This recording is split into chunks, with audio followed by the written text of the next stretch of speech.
America's, hey, why not celebrate the 10th anniversary of financial collapse caused by the banks by letting the banks run wild? So that's a little bit later in the program. Let's go over here and do the show. Okay. Donald Trump with actual good news today. Okay. Oh, thank God. They're going to ban bump stocks. It is a tiny amount of gun control.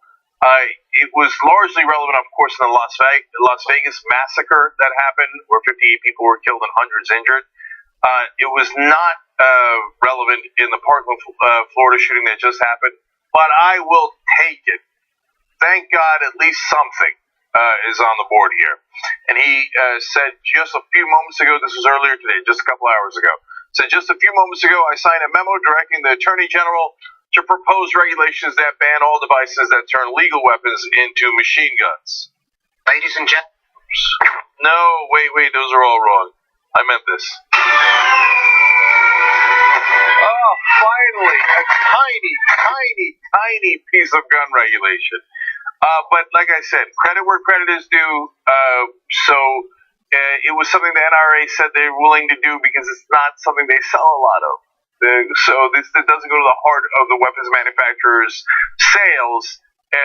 It's an easy one to let go, but great. I'll take it. Good news. Wonderful. That's all I have to say about that. Okay, how's that for simple? Okay. All right. I let it linger too long. Here comes JR with cynicism. Go. I tried. I was sitting there. I was like, I'll keep looking at the iPad. No, I have to. Okay, so just like with anything else, trust but verify. Mm-hmm. Let's wait. Now, this is the president now saying it. Oh, I put out there that there should be a regulation. Let's wait and see what Jeff Sessions says and does.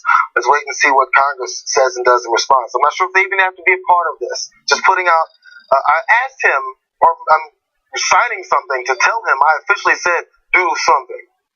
So will he? Well, I mean, look. Or are we just going to forget and say, I remember that time Trump was totally for gun regulation. He cares about the kids. Move on. Yeah. So, of course, JR's skepticism is warranted given the track record of this administration. So, for example, Trump said, oh, yeah, I signed the bill authorizing the Russian sanctions. And they just never enforced them. And then the NRA, after Las Vegas, said, oh, we'll work with you guys to ban bump stocks. And then later was like, yeah, just kidding. No, we won't. We'll continue to sell bump stocks. But that was on a list of, like, what can we give the rest of the country so that they'll be quiet and move on?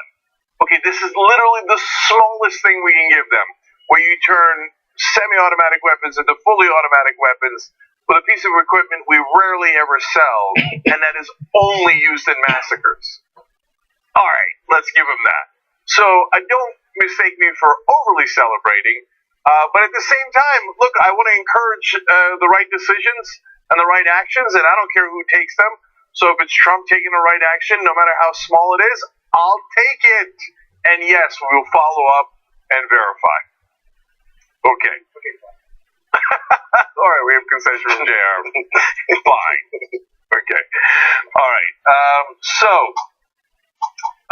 Now let's move forward. Okay, this is a more disturbing story. So as most of us in the country, I hope almost all of us in the country, were horrified at what was happening in Parkland, Florida, as there was this massacre at a school on Valentine's Day. By the way, the original Valentine's Day massacre was 7 people, and they were all related to gangs that were running around at the time because of Prohibition. This one was 17 people. They were innocent school children, 14 of them, 3 of them were faculty members.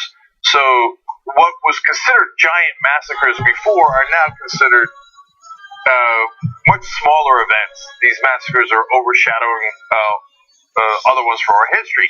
Anyway, as we were all horrified, apparently the White House had a different reaction to the shooting. So we go to the Washington Post. They explain that some aides privately acknowledged that the tragedy offered a breather from the political storm. Well, glad you're relieved. Now, to be fair, at that point, the White House was engulfed in a number of scandals, the smallest one being air travel being charged to the American taxpayers. This is a scandal they've gotten involved in with before. And then 2 cabinet secretaries, again, abusing taxpayer money. And then, of course, there was a Rob Porter scandal about how he had been charged with domestic abuse. The FBI had told the White House, and then the White House seemed to have ignored that for a long period of time. And then, of course, there was Russia, and of course, there was Stormy Daniels, and another affair that the president apparently had that was revealed. But on the other hand, that's Tuesday at the Trump White House. They're always engulfed in scandal because they're always doing insane, ridiculous things. So, but apparently they were relieved that they could take a break from that and just focus on massacres happening at schools across the country. Now, did they have a plan of action? No, they had a plan of inaction, generally speaking. And Trump came out and said, "Now, everybody remember, be cool. Let's not do anything about this for quite some time." And just thoughts and prayers. And by the way, let's blame it on the mentally ill. Okay, so now look, you can say, hey, Washington Post, you claim those are insiders, but do you have any quote? Yeah, they do. So here's a quote from a White House official. For everyone, it was a distraction or a reprieve from their political problems while kids were being murdered. Not what I would call a reprieve. Okay, but I guess it is for them. That I wouldn't call it a reprieve because I would actually care about those kids who got killed. But maybe a little bit of a difference over there. All right, White House official again, quote, a lot of people here felt like it was a reprieve from 7 or 8 days of just getting pummeled. Oh, I'm sorry, were you getting pummeled? You were getting pummeled politically on some issues that you created, whereas the people down in Florida were getting murdered by heavy weaponry and suffering a massacre. But you were getting pummeled politically, and you were relieved to have a reprieve. Okay. Now, this is not the first time that they've been relieved in a situation like this. More from the Washington Post. The official likened the brief political calm to the aftermath of the October shooting in Las Vegas that left 58 dead and hundreds more injured. That tragedy united White House aides in the country in their shared mourning for the victims and their families. Ashley Parker and Philip Rudd were reporting there. So it's apparently a double bonus for the Trump White House.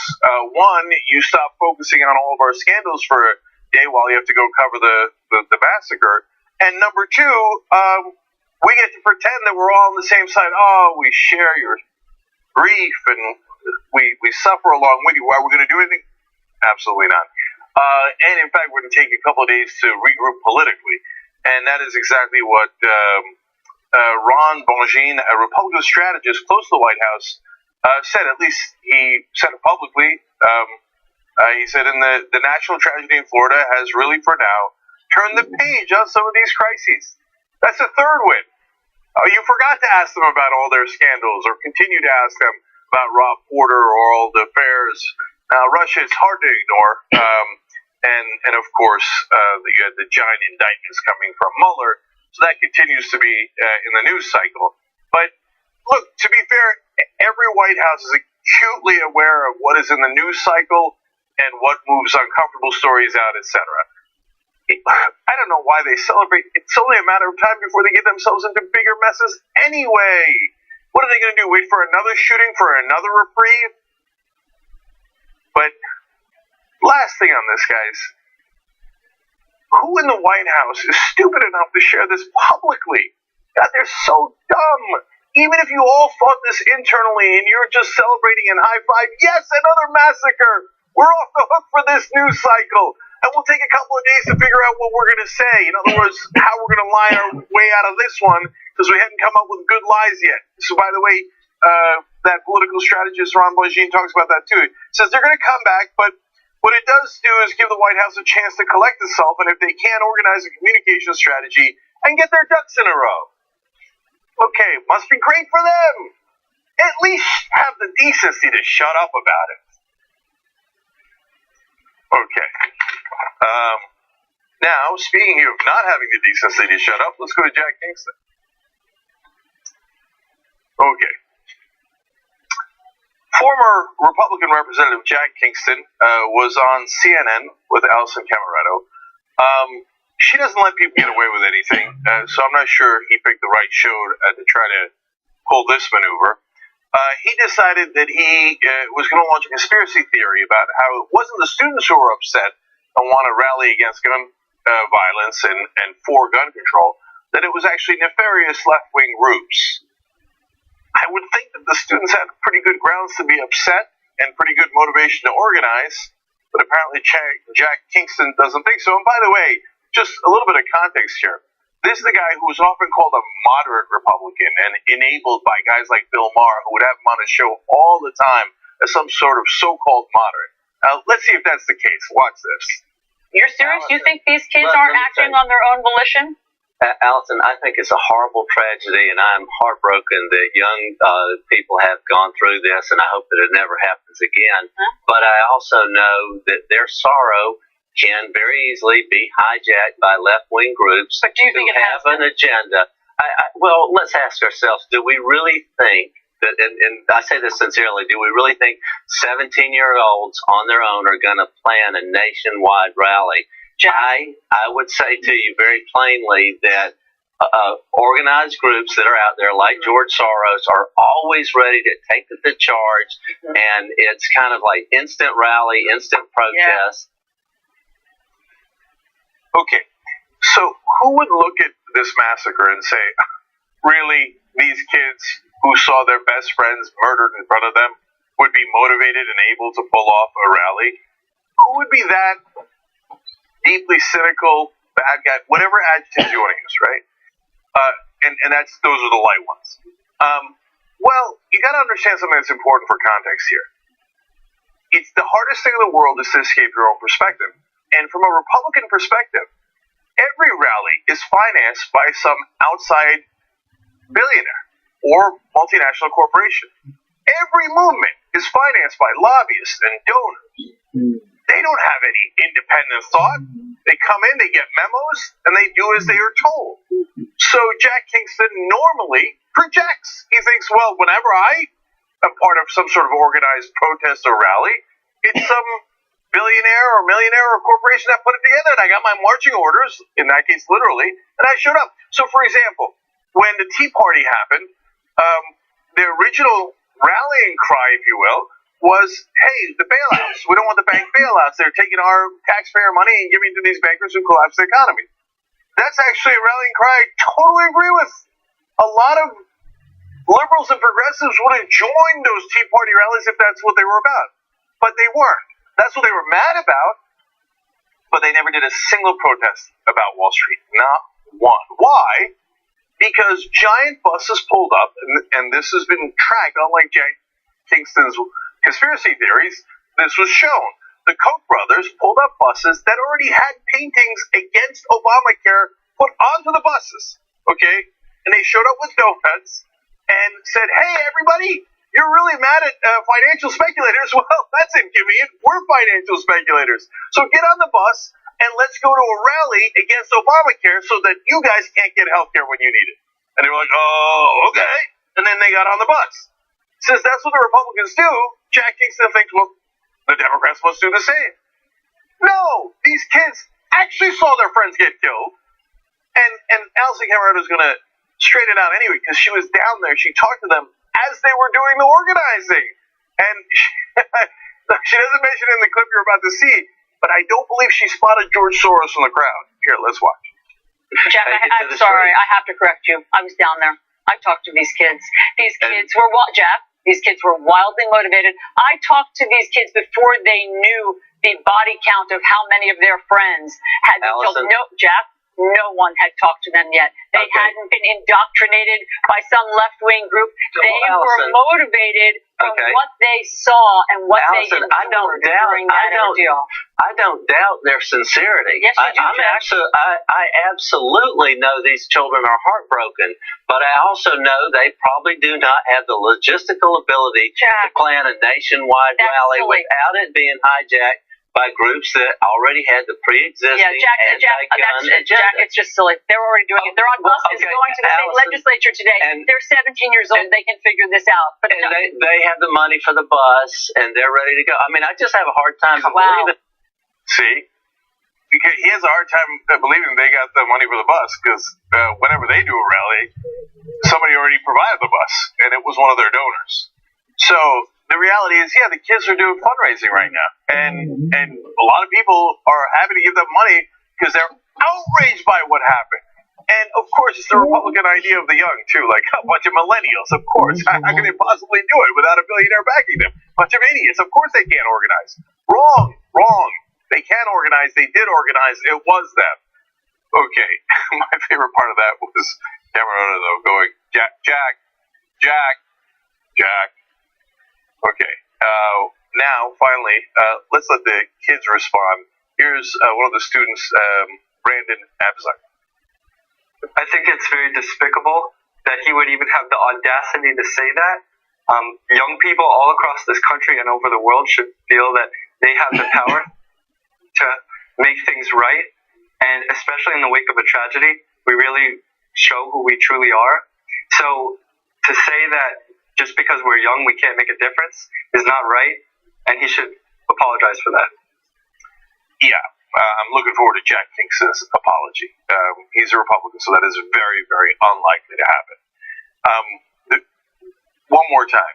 The reason why Republicans see Soros behind everything in America, or every left-wing idea or movement or protest, is because there is the Koch brothers or the Mercers or incredibly rich donors who would like tax cuts and deregulation behind every Republican protest and rally and movement.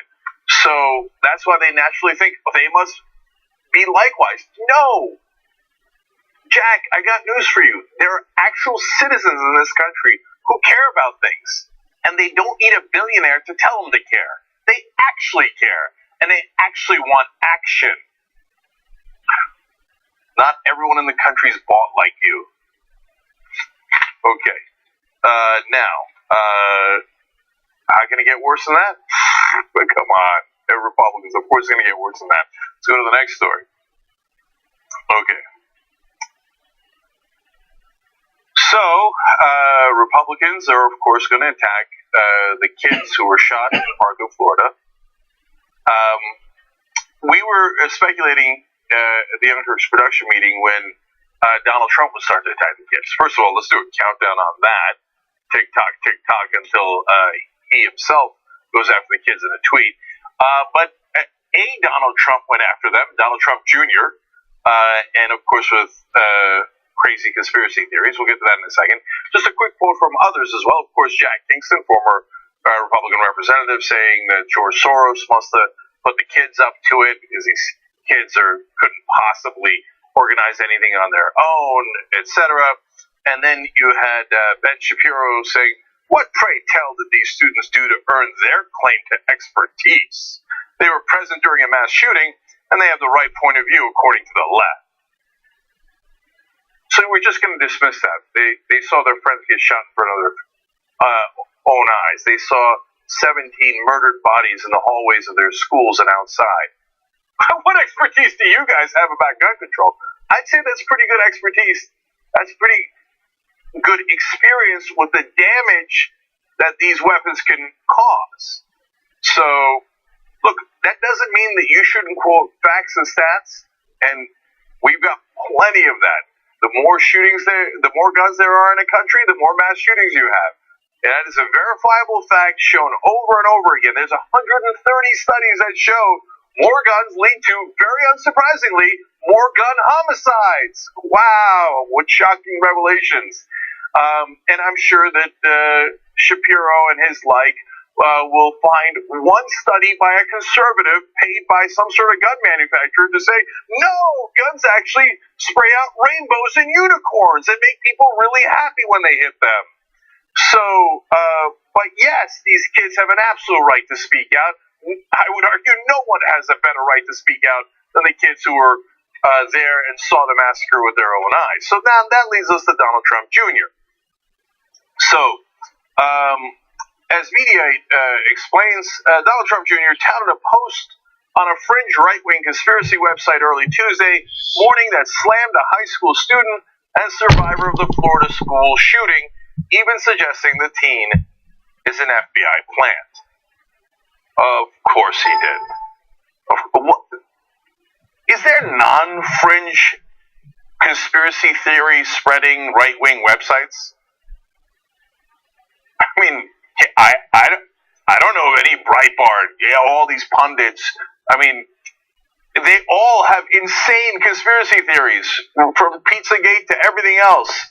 So, of course, they have these loathsome theories, and of course, Donald Trump Jr. wants to tweet it out. So, here's a tweet that he retweeted, and it explains there that video, outspoken Trump-hating school shooting survivor is son of FBI agent. Mainstream media helps prop up incompetent bureau. So, you know how they know or deduce that he was the son of an FBI agent? He said it. He's not hiding it. He said it in interviews that his dad is a retired FBI agent. But I guess since now the new conservative ideology is that they hate cops, they're like, great, let's use this as an excuse to blame the FBI, the top law enforcement officials in the country. Like, aha, this kid conveniently at a massacre where he could have been murdered because his dad is a retired FBI agent because the FBI wanted to do what? I don't know, but I want to blame the FBI because they're investigating my daddy. In Donald Trump Jr.'s case, that is literal. For the others, it's more figurative. So he's not done yet. TruePundit.com, in that article that Donald Trump Jr. liked so much, says David Hogg is a school shooting survivor in Florida. At least that is what the mainstream media has told us. We wouldn't be surprised by anything involving the FBI at this point. And so what would that be? I don't know. Can you tell me what that would be? What, they put a kid there in harm's way? Is he pretending that his father's in the FBI? Well, why would he pretend that? Wouldn't that show the conspiracy? Or no, his father's actually in the FBI, and they wanted the shooting for what reason? And okay, I get that you're blaming the FBI for not doing more on this story so that you could have the head of the FBI fired because he won't fire the special counsel investigating your daddy. But what does that have to do with the kid being at the school? Like, do you really think that was a plant of some sort? I don't know why I'm asking these questions to lunatics. Of course they do. Here, I'll give you the last tweet. One American News tweets out, that's another right-wing lunatic organization, linking to another right-wing lunatic organization, Gateway Pundit, who might be the craziest of them all. So they tweet, could it be that this student is running cover for his dad, who works as an FBI agent at the Miami field office, which botched tracking down the man behind the Valentine's Day massacre? Just wondering, just connecting some dots. But first of all, he didn't run any cover. He didn't say, go out there and be like, oh, the FBI is awesome. He didn't say the FBI didn't do anything wrong. He didn't say the cops didn't do anything wrong. He didn't say anything about that. He just told people, hey, my friends got murdered here. Can we do a little bit of gun control so that more kids at schools don't get murdered? Aha! Aha, what? I literally don't know what you're saying. And just saying connecting some dots doesn't actually mean you're connecting any dots. Like, connecting which dots to what? Like, they say that, and unfortunately there's a lot of crazy people in this country who love conspiracy theories. So all you have to do is now, you don't even have to prove anything anymore or pretend to prove anything. You just say two facts that are totally unrelated and then have everybody fill in the aha. Okay, so let's try it here. There's a pizza shop and there are child molesters. Aha! Just connecting the dots. And, oh, by the way, and Democrats. Double aha! Right? So the aha here is a retired FBI agent put his son in the middle of a massacre that he somehow knew was coming so that he could run cover for the FBI, who the retired FBI agent knew would bungle the case, and hence has his son there to cover for them. Why doesn't he just not bungle the case in the first place? Or unretire from the FBI? Come on, man. How stupid and insane do you have to be to believe this stuff? Apparently just as stupid and insane as Donald Trump Jr. Young Turks.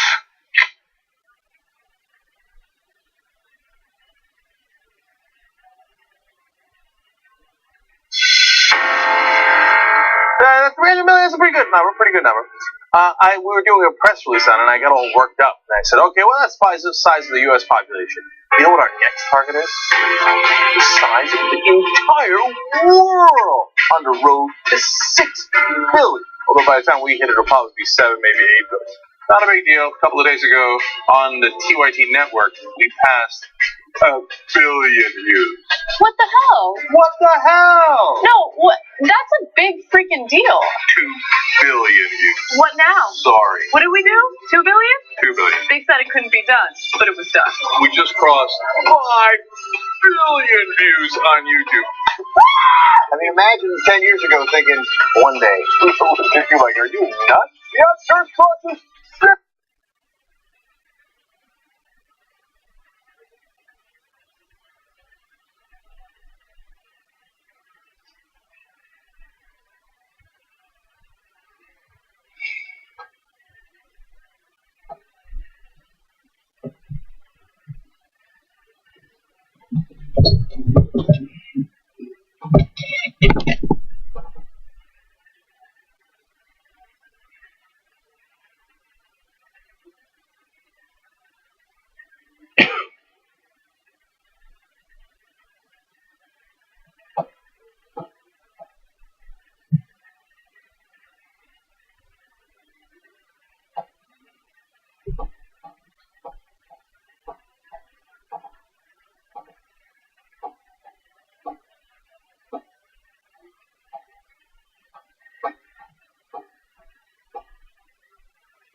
Dr. Spitzer writes in on Twitter, hashtag TYT Live, to talk to us during the show. I'm with JR. Bump stocks aren't going anywhere. President lip service is following NRA marching orders. And by the way, I don't want to be on the side of the ledger of trusting Trump.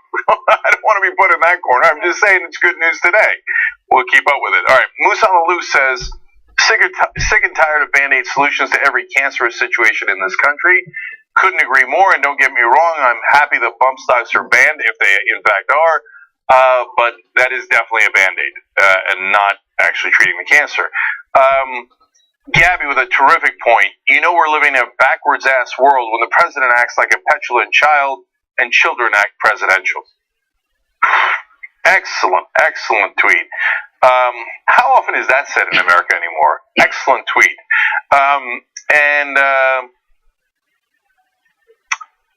I'm just a simple one. Null Cookie says Jack Kingston is literally the worst kind of garbage. But to be fair to Null Cookies, he might not have seen the Donald Trump Jr. story yet when he wrote that tweet. Okay, to check out the whole show, tytnetwork.com/join. You can get a podcast of it, video or audio, anytime you want, if you're a member. And one more thing I wanted to tell you guys is... I forgot. Okay, moving forward. Okay. No, not split decision. This is the fundamental differences. Thank you. Okay. So, a new poll out asking Americans what they think is the top problem that is causing all this gun violence in America. Now, I have the actual facts, but I am curious to see what Americans think. 58% of the 808 respondents, according to Slate, said stricter gun laws could have prevented the shooting, but a larger portion, 77%, said better mental health monitoring and treatment would have averted it. Now, it's definitely not the mental health issue. I'll explain why in a second. It is the guns. But I want to give you one more piece. So the poll here, 80% of Republicans who responded blamed mental health, while only 33% of Democrats did the same. So as usual, we're a split country, and your interpretation of the facts depends on what side of the fence you're on. Which, by the way, is fine, your interpretation of the facts. Unfortunately, a lot of times, it is simply what facts you choose to believe is also dependent on which side of the fence you're on. So let's give you the real facts. New York Times did a story about the studies on gun violence a little bit earlier. So here is one of the conclusions. If mental health made a difference, then data would show that Americans have more mental health problems than do people in other countries with fewer mass shootings. But the mental health care spending rate in the United States, the number of mental health professionals per capita, and the rate of severe mental disorders are all in line with those of other wealthy countries. So we have the same amount of mental health problems as anyone else does, but we have a ton more mass shootings and gun homicides. Why? Because we allow our mentally ill to buy weapons incredibly easily. Same percentage of mentally ill, ours are just weaponized. Literally. So here I'll show you another graph here. I can show you dozens of these, but here's one that I think is illustrative and I've been showing you throughout the week. This is a chart that shows you how much guns there are in a country and then how many mass shootings there are. The U.S. is almost off the chart on the upper right corner. We have way more guns than everyone else, and we have way more mass shooters than anyone else. All the other countries are in the lower left corner, not a lot of guns and not a lot of mass shootings. Rocket science, I know. So you can have an opinion that mental health is the main thing that's driving the gun shootings and the mass shootings in America, but it just isn't true. We have the same rates as all the other developed countries. We just have more guns, and 130 different studies have borne out that more guns equal more gun homicides. Okay. Now, but even if you were to take that as fact, could they have done something about this particular shooter in Parkland, Florida? A lot of people reported that he was creepy, and they were bothered that he kept talking about guns and killing small animals. We're really going to take away the guns of every creepy person in the country? I vote yes. But my guess is the NRA and a lot of people are going to vote no, and every Republican in the country, at least the politicians, are going to vote no. Killing small animals, you know what conservatives will call that? Hunting. Okay? I mean, Mitt Romney bragged when he was running for president that he killed small animals. Rodents, vermins, or whatever he called them. So, there's no way we would have taken that guy's gun away based on this evidence. So what is the standard for taking a gun away from someone who is mentally unwell in this country? It is incredibly high. Here, let me read it for you. Under federal law, a person can be tallied in a database and barred from purchasing or possessing a firearm due to a mental illness under only two conditions. If he is involuntarily committed to a mental hospital, or if a court or government body declares him mentally incompetent. There's many other standards. We do not abide by them. Those are our standards. So the guy who did the shooting in Parkland, Florida, he wasn't adjudicated to be mentally incompetent. He wasn't locked up in a mental hospital against his own wishes. The NRA would have fought tooth and nail for him to be able to possess guns. And there's no way our side would have won on that issue. So I don't know what planet they're living on. You really, if that's the new standard for Republicans, let's change these laws so that people who are adjudicated to be mentally ill in other ways can have their guns confiscated. I'm all in. Let's do it right away. Let's do it tomorrow. But they don't agree. In fact, I have overwhelming evidence to that because of a law that Donald Trump just changed. So, before I get to that, though, Donald Trump is constantly talking about, to mental health, and he did it right after the Florida shooting, too. The problem is mental health. So, I assume that means that his priorities, then, are to increase funding for mental health problem in America, because he says that's the main problem, and his voters agree. Well, let's find out if that's what happened. According to NPR, the budget blueprint that Donald Trump just released also slashes spending for substance abuse and mental health administration by $665 million. Additionally, Bloomberg reported the National Institute of Mental Health would see a 30% reduction in funding, a $500 million decrease in 2019. So if you think the problem is mental health, and Republicans in this poll said, yeah, it's definitely mental health, well, Donald Trump just made it way worse by absolutely obliterating their budgets. Why? His rich donors needed that tax cut. They needed to get it from somewhere. And I'm not the one saying mental health causes all the shootings. You are. So according to your own standards, if you're a Trump supporter, Donald Trump just made school shootings and mass shootings in America way worse by slashing mental health funding in this country. Okay, but I'm not done yet. Because he also specifically addressed an issue of mental health in relationship to guns. Let's find out about that. Now we go to NPR again. And as NPR's Scott Horsley noted, nearly a year ago, the president signed a bill making it easier for people with mental illness to buy guns. You didn't read that wrong. You didn't hear that wrong. Made it easier for people with mental illness to buy guns.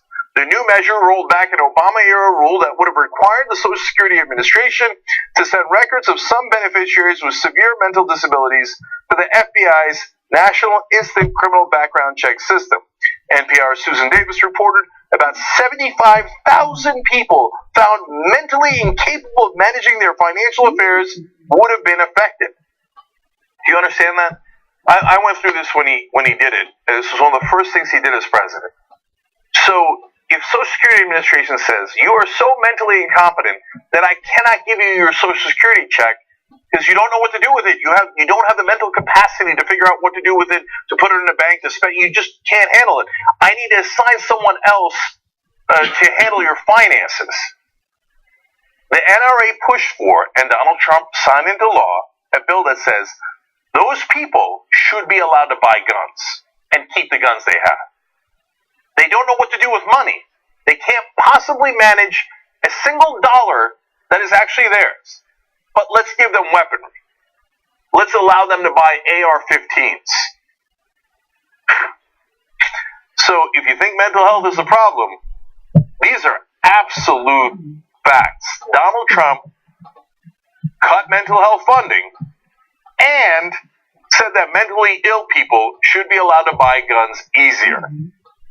So by any and all standards, Donald Trump has made the situation far, far worse. Okay, is that going to get through to his supporters? No way. Every single fact about Donald Trump, like, oh, whatever, don't care about facts, don't care. And that's what's going to happen. Anyway. All right, one last gun story here, and then we'll move on to the others. And this is from the special folks at the NRA. Okay?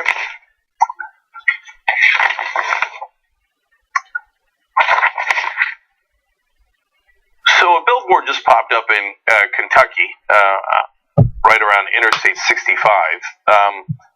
It's not actually a billboard that was authorized by anyone. It's vandalism. Let's show it to you. And it says, kill the NRA. Okay? Now, do I think this is a good idea? No. I think it's a terrible, terrible idea. First of all, if you are a progressive, and I don't know that the people who put that up are progressive, I have no idea who put it up. If I was a right-winger, I immediately would have made up a conspiracy about how I was a right-wing donor and blah, blah, blah, and connect the pieces somehow, right? But the reality is nobody knows who did that vandalism, at least not yet. So it doesn't matter. It's a terrible idea, no matter who did it and what their political beliefs are. And if you're a progressive, you should be for nonviolence. And if you care about gun control, no matter what your politics are, and you are angry at the NRA, saying kill the NRA is deeply ironic. We're worried about gun violence that leads to death. The answer is not more death. The third thing about this is, I don't know if you know this, but they have more guns than you do. So trying to get into a gunfight with the NRA is probably a bad idea. Stick to politics, stick to our democratic form of government. Now, having said that, it is graffiti, it is a sign, it is not action. Still a terrible idea, but now let's go to the NRA reaction.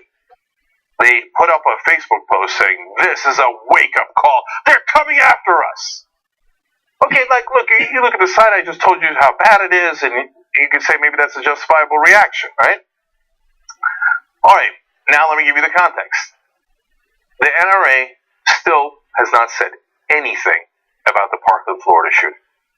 They didn't say it was terrible. They didn't say they're coming after our kids. They didn't say we need to take action. They didn't propose an alternative hypothesis to what went wrong and how it needs to be addressed. In fact, their social media went quiet for 6 days. And this happens after every shooting. The NRA is normally tweeting like crazy. And right before the massacre, they had tweeted a heart-shaped box with a couple of guns on it, saying, yeah, give these weapons to murder people to your loved ones, so they might one day accidentally shoot you. Okay, that subtext was added by me. But that was the tweet that they sent out. And after the shooting, just like after all the other shootings and massacres now, they're like, oh, what? Tweets? What name so? And they went quiet. No condolences, no nothing. Finally, after 6 long days, they put up a tweet about something else entirely having nothing to do with the shooting. So, to review, if kids are murdered in a massacre, I don't have much to say about that. But, if someone put up the wrong sign, oh my God, this is a wake-up call! They're coming after us. Everybody do what? Let me guess. Grab their guns. Buy more guns. That message brought to you by the gun manufacturers of America. So at least now you know their priorities. Okay. All right, let's move on.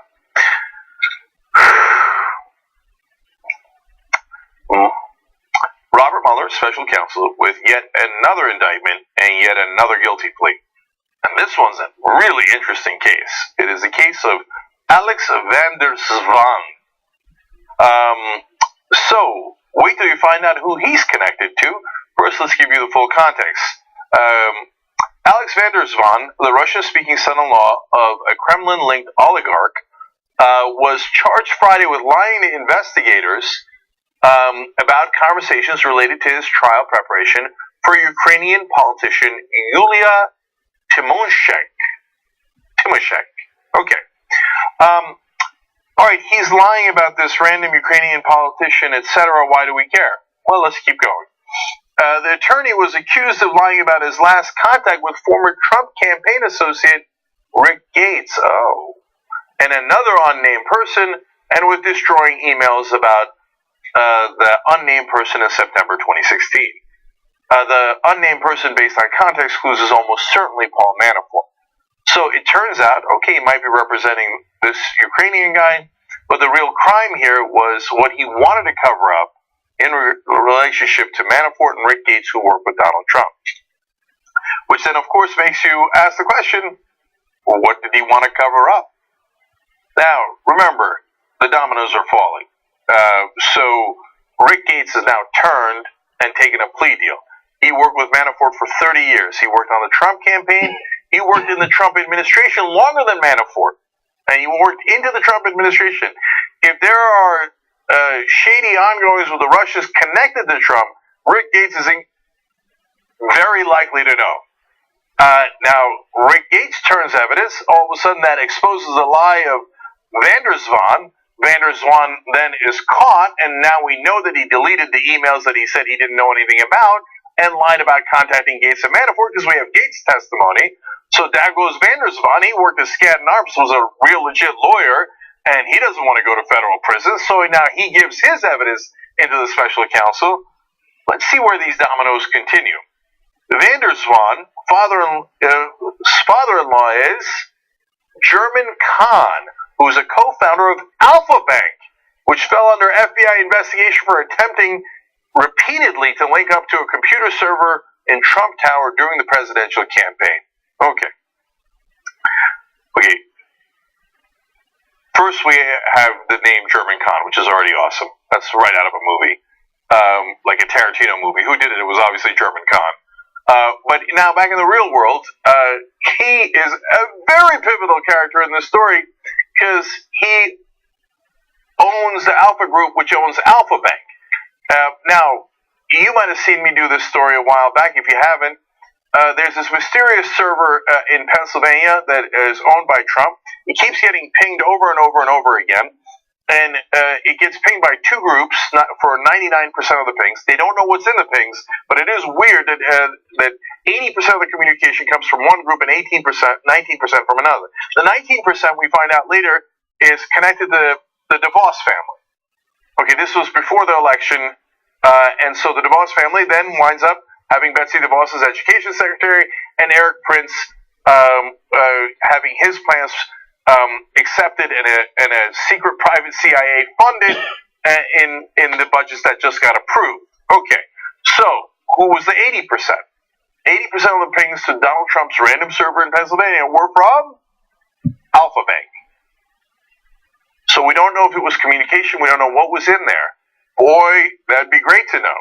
Now, if Van der Zwaan is German Khan's son-in-law and he's turning over evidence, now, I don't know that he's got the goods on his father-in-law, who is a Russian oligarch. By the way, he should get some protection. But now we have something very interesting afoot. Okay, more on this. Khan and Alpha Bank showed up repeatedly in the dossier produced by former British spy Christopher Steele. And the plot thickens. Okay. So there's a lot of misinformation out there on the internet. Some people are saying, the Trump server being pinged by Alpha Bank was disproven. Not remotely true. I double-checked into it. It is not at all disproven. It is definitely the case. The fact that it's in the dossier is the least convincing part of it. Many lengthy reports afterwards confirming that, yes, some of the top cybersecurity experts that are not connected to the U.S. government confirming that those pings happen. Again, they don't know what's in the pings. If they did, then of course we'd have a far more interesting story. But for whatever reason, one of the largest banks in Russia is constantly communicating with Donald Trump, and the son-in-law now that represented some of those folks has pled guilty to the special counsel. Ooh, interesting times. Okay, now finally, it's not the only thing that's going on. You've got Gates, whose turn, as I told you. Flynn is also turned, and Papadopoulos has turned. They're all giving evidence to the special counsel. But I want you to remember something. When the special counsel takes a plea deal, that is not, hey, Mike Flynn, thanks for telling us the truth finally. We really appreciate it, so we'll go lighter on you. No. They give you the plea deal in return for information they did not have. and if your information is BS, they get rid of the plea deal. So that is standard prosecutorial conduct. That's how you operate. That means that Mike Flynn and Papadopoulos and all of these guys, Gates, now Vandersvan, had important and relevant information that the special counsel was willing to deal on to give them a lesser sentence. Okay, we'll all find out what happens soon enough, but if you still think, oh, there's nothing going on here, 13 Russians have been indicted for meddling in the elections, and then all these people have guilty pleas, but I'm sure there's no smoke, there's no fire there in the midst of a smoke storm, but it's not just smoke, there are fires, there's all these indictments, those are fires. Anyway, but one other guy related to all this, and that's Jared Kushner. And now let's go to him, because apparently another report out where Mueller and his team are looking into Kushner's business dealings, especially during the transition. Now, he bought one of the most expensive pieces of real estate in history in the middle of New York on Park Avenue. Kushner and his family did. It turned into a disaster, just like Donald Trump. He is the son of an actually successful person and doesn't know what he's doing, Jared Kushner. So he bought it at its height in 2007, and the collapse happened in 2008. Oops! There's still in massive trouble with that building, that's 666 Park Avenue. And so they try to unload it to Anbang, which is largely owned by the Chinese government. That turned into a giant mess when the press found out about it, and the Chinese pulled out. He tried to unload it to Qatar. That turned into a mess, and the sheiks from Qatar pulled out. And it turns out he also talked to the Russians about it. Okay, now let's go there. CNN reports also during the transition, Kushner met with Sergei Gorkov, chairman of Russian state-run Vneshekonombank. Of course, all the pronunciations are wrong. Let's move forward.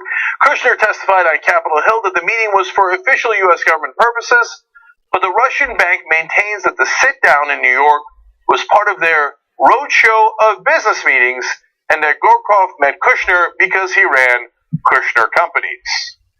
So yet another lie by Jared Kushner, one that the other side clearly shows is not true. Tick-tock, until Kushner decides maybe a plea deal's not so bad.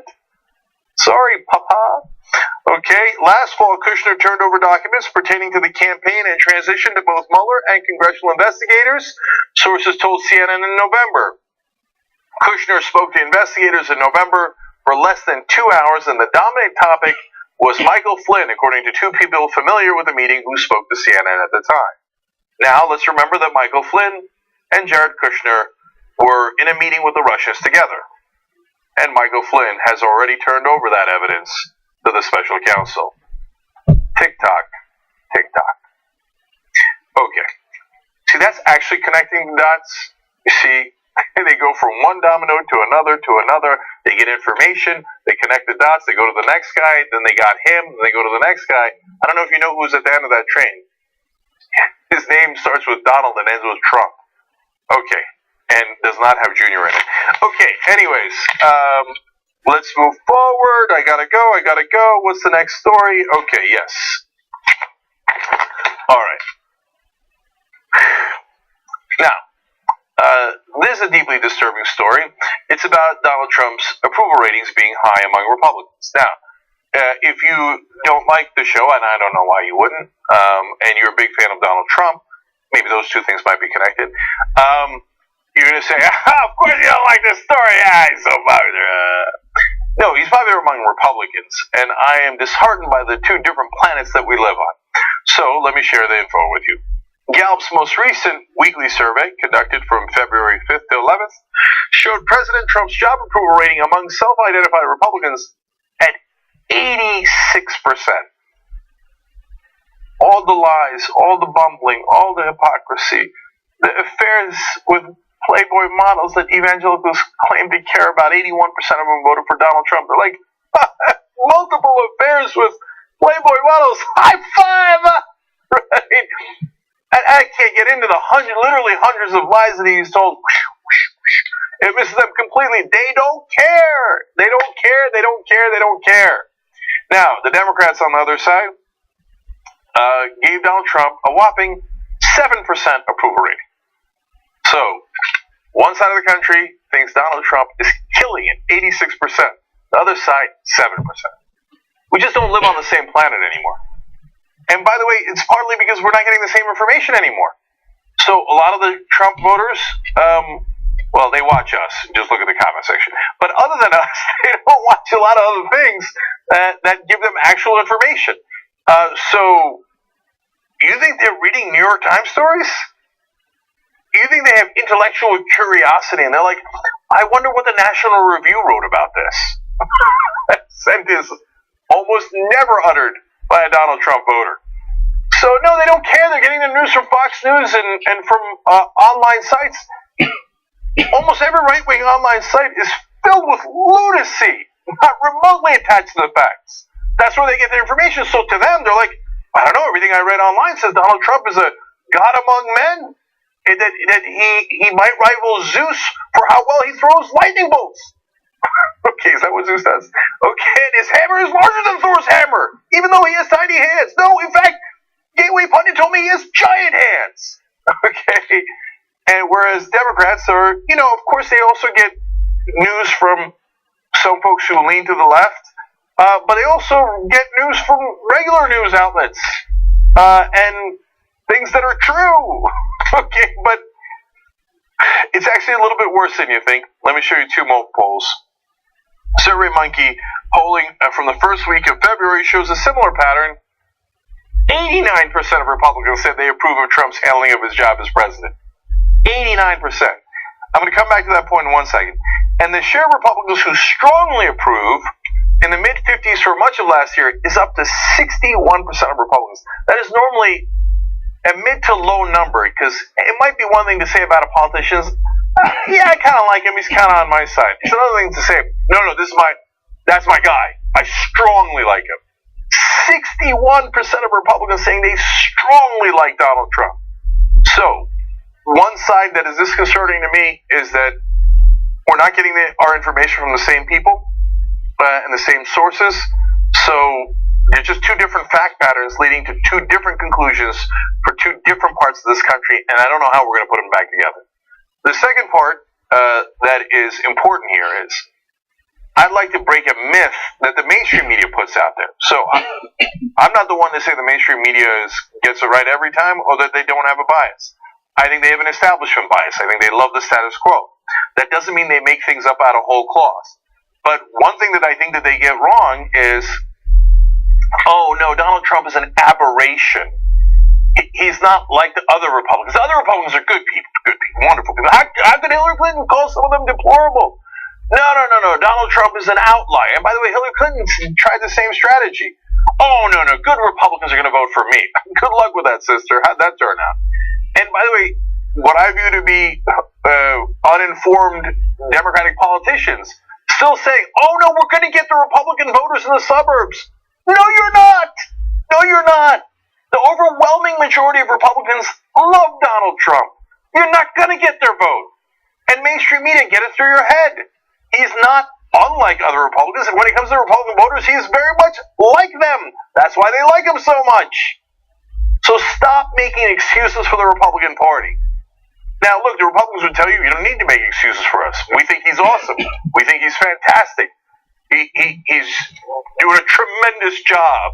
And that's why his ratings among Republicans are big league. Okay? But if you're one of those mainstream guys and you think Trump is unstable, which he most certainly is, lies all the time, which he most certainly does, these are all provable, and you've seen all the terrible things that he does, well, understand that the Republicans stand behind him almost completely. That for them, all the things that you think are problems are not the bug, they're the feature. So stop making excuses for Republicans. They are Donald Trump. Young Turks will be right back.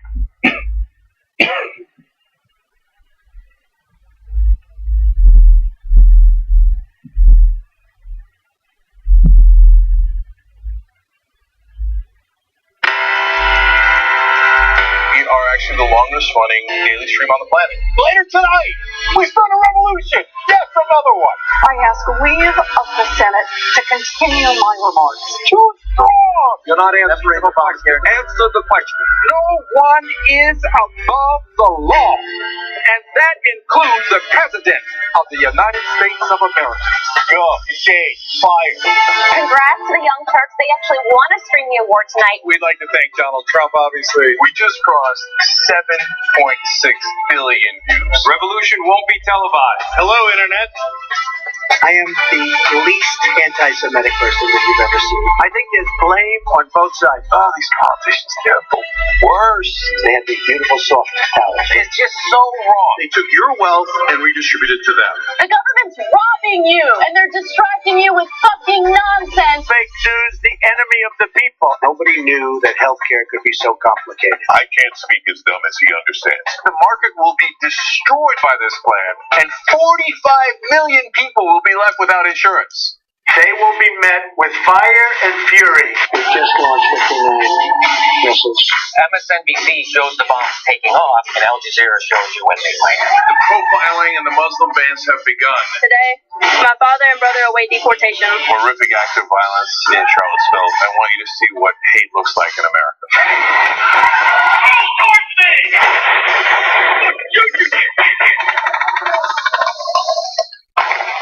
What a sick country we live in. It's time to get up and fight back.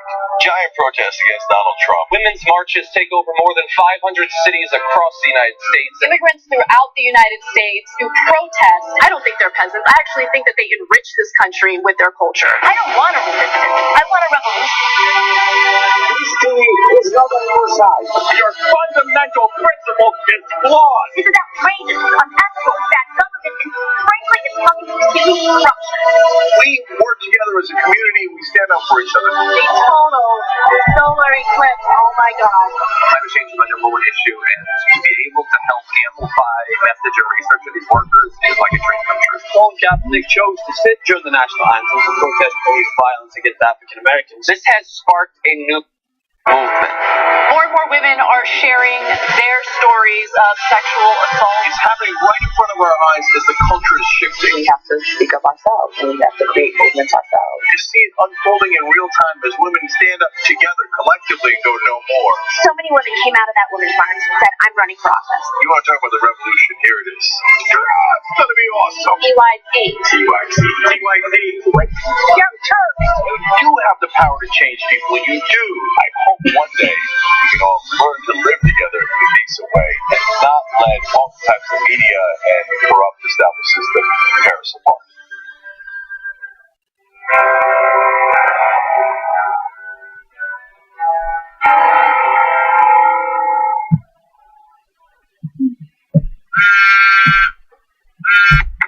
Hey, Jake, what's up? And I want to do a YouTube live clip, but not live. Go.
All right, back on the Young Turks. Cenk and Anna with you. Two quick tweets for you. Joey says 77% blame mental health. Jesus, the GOP's con job worked. This is sickening. Mm-hmm. It's true. That's not 77% of Republicans. That's 77% of the country thinks the real problem is mental health. That somehow and it's, well, part of this I can't blame them for, but they think Americans are somehow much crazier than any other country, right? And in a way, we are. the only way that we, not the only way, but one of the ways that we are is that we allow everyone to have a gun. That's how we're crazy. Mm-hmm. Reality, of course, as I explained in the last hour, is that we have the same amount of mental health problems as any country. We just have a lot more guns. And then one more tweet for you guys. Kara Curley says about why the Republicans oppose addressing mental health care. Maybe they're just scared they wouldn't pass a mental health test to keep their own guns. Fair enough. I mean, I think almost the entirety of the Republican Party has now lost its mind. So, I mean, they read crap online, listen to crap on Fox News, most of it completely detached from reality. So, would they really pass a mental health test? Like I wrote on Twitter today about how Republicans are now, they don't care about the issues. They've never cared. Pro-free trade, anti-free trade. Don't give a shit. They don't care at all, okay? They never cared. Mm-hmm. They're largely driven by fear and greed. We were like, how could you say that? Did you hurt their feelings? Yeah, I know they're special snowflakes, but, I mean, well, who's left in the Republican Party? Okay, anyway, it's a longer discussion, and maybe we'll have some of it in the post-game. But, yeah, and people were like, no, they're also, and people on our side they're also led by hatred. No, the hatred comes from the fear. Oh my God, the blacks are going to get my women. Oh my God, the Latinos are going to get my job. There's some portion that is fueled by fear. Not fear, sorry, by hatred. But the fear is what fear leads to hatred. To quote the philosopher King Yoda. Yeah. Anyway, what's next now? All right. Rachel Crooks is one of the many women who has accused Donald Trump of sexual misconduct, and she is not allowing some of the death threats and some of the intimidation that has been launched in her direction to deter her from sharing her story. In fact, she has made a decision to run as a lawmaker in her state of Ohio just so she has a platform necessary to keep spreading the message of what she experienced by Donald Trump when she was only 22 years old. Now, at that time, she had actually left her small town of Seneca County, Ohio, and moved to New York City in an effort to start her career. And she was excited to be in New York, and she was especially excited to land a job as a receptionist at Trump Tower. Now, she was working for a specific company that operated out of Trump Tower, and she came into contact with Donald Trump, and she alleged that without any warning, he proceeded to kiss her without any consent. Now, I want to share her story with you in a little more detail. According to her account, in early February, she did launch a campaign to become a Democratic state representative in Ohio, in part so she can share her story more widely with voters across the state. Now, she's already had a couple events where she has talked about her story. In one of the events, she said the following: "It all happened at Trump Tower. I had just moved to New York, and I was working as a secretary for another company in the building. That's where he forced himself on me. He took hold of my hand and held me in place. He started kissing me on one cheek, then the other cheek. He was talking to me in between kisses, asking where I was from or if I wanted to be a model. He wouldn't let go of my hand, and then he went right in and started kissing me on the lips. It felt like a long kiss. The whole thing probably lasted 2 minutes, maybe less." Now, she says that she doesn't want any money or any attention because of this story. She just wants to point out her story involving his misconduct. She says, "I don't want money. I don't need a lawsuit. I just want people to listen. How many women have to come forward? What will it take to get a response?" And I think that's a question that a lot of people are asking right now. It seems as though Donald Trump is completely untouched by all of these allegations. And more importantly, it seems as though his base, the people who voted for him, just either refuse to believe these women, or more importantly, do believe the women, but don't care. Yeah, and so context about her story is, if she wanted to get rich or famous, she could have sued Donald Trump at the time or made allegations publicly at the time. She didn't. Now, if you just stop there, the Trump supporters will say, well, so then how do you know it happened? And of course, conveniently, right before the election, she comes forward. Well, you know what happened because she sent emails at the time. They're verified. They were in 2006. She sent it to her mom, to her sister, and to another friend a couple of days later. The same exact story that she's saying now, and she said before the election. So she could have done 1,000 different things for the money at the time, and she didn't. She just noted it to her friends, and of course, as with a lot of the people who've gone through an ordeal like this, she was worried that she didn't do enough. And so she started to blame herself. It's the same story that we see over and over again. Maybe I should have been more forceful. Maybe I should have bit his lip. Maybe I should have told other people at work. But where does she work? She works at a place that had business dealings with Donald Trump. And she's afraid that she's not going to be believed. Well, exactly. So you're working in Trump Tower as a 22-year-old woman. Who are you going to tell? You're going to go and complain to whom? Security? And let them know, hey, the guy who this building is named after kissed me without my consent? I mean, what chance do you have of anyone, going after Trump if you make those types of allegations? And keep in mind, she's 22 years old at the time, brand new to New York, really wants to succeed. Now, here's the part of the story that really got to me. She is in a part of Ohio that overwhelmingly voted for Trump. It seems as though some of her immediate family also voted for Trump, even though she had email evidence of the account that she is sharing publicly now. Back in 2006, when this happened, she emailed her mom about it, she emailed her sister about it, she emailed other family members about it, and we'll share those emails with you in just a second. But people in her town started coming after her. To give you some examples, she got comments like, "You ignorant, attention-seeking cow. Nobody would touch you, especially not Trump. You look like a boy. A gun to your head would be good for our nation." Okay. We know Trump has class, so why would he waste his time on some average chick like this? Yeah, well, that guy seems like he knows a lot about class, so I guess he's an expert on the topic. And every once in a while, the right wing will scream, "Oh, like these people, they want attention or they want money, and there's no downside to it." No downside to it. There's nothing but downside. Yeah, or they'll say like, "Oh, why didn't they just come forward earlier then?" Well, because they're afraid stuff like this is going to happen. And so when they do come out, oftentimes they're not believed. She said the security guards literally had the word Trump on their suits, right? So I'm going to go and complain to them, etc. And then just to prove her point, when she does come forward and say it, "You cow, you this, you should shoot yourself," etc. Gee, I wonder why people are a little reluctant to come forward.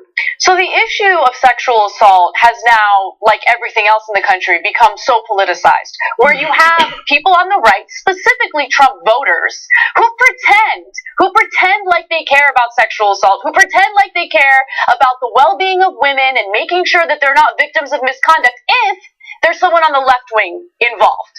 But if there's someone on the right wing involved, whether it's Roy Moore, Donald Trump, or whoever, whatever goon that they have on their side, no, it doesn't matter. In fact, this is what should worry every single one of us, okay?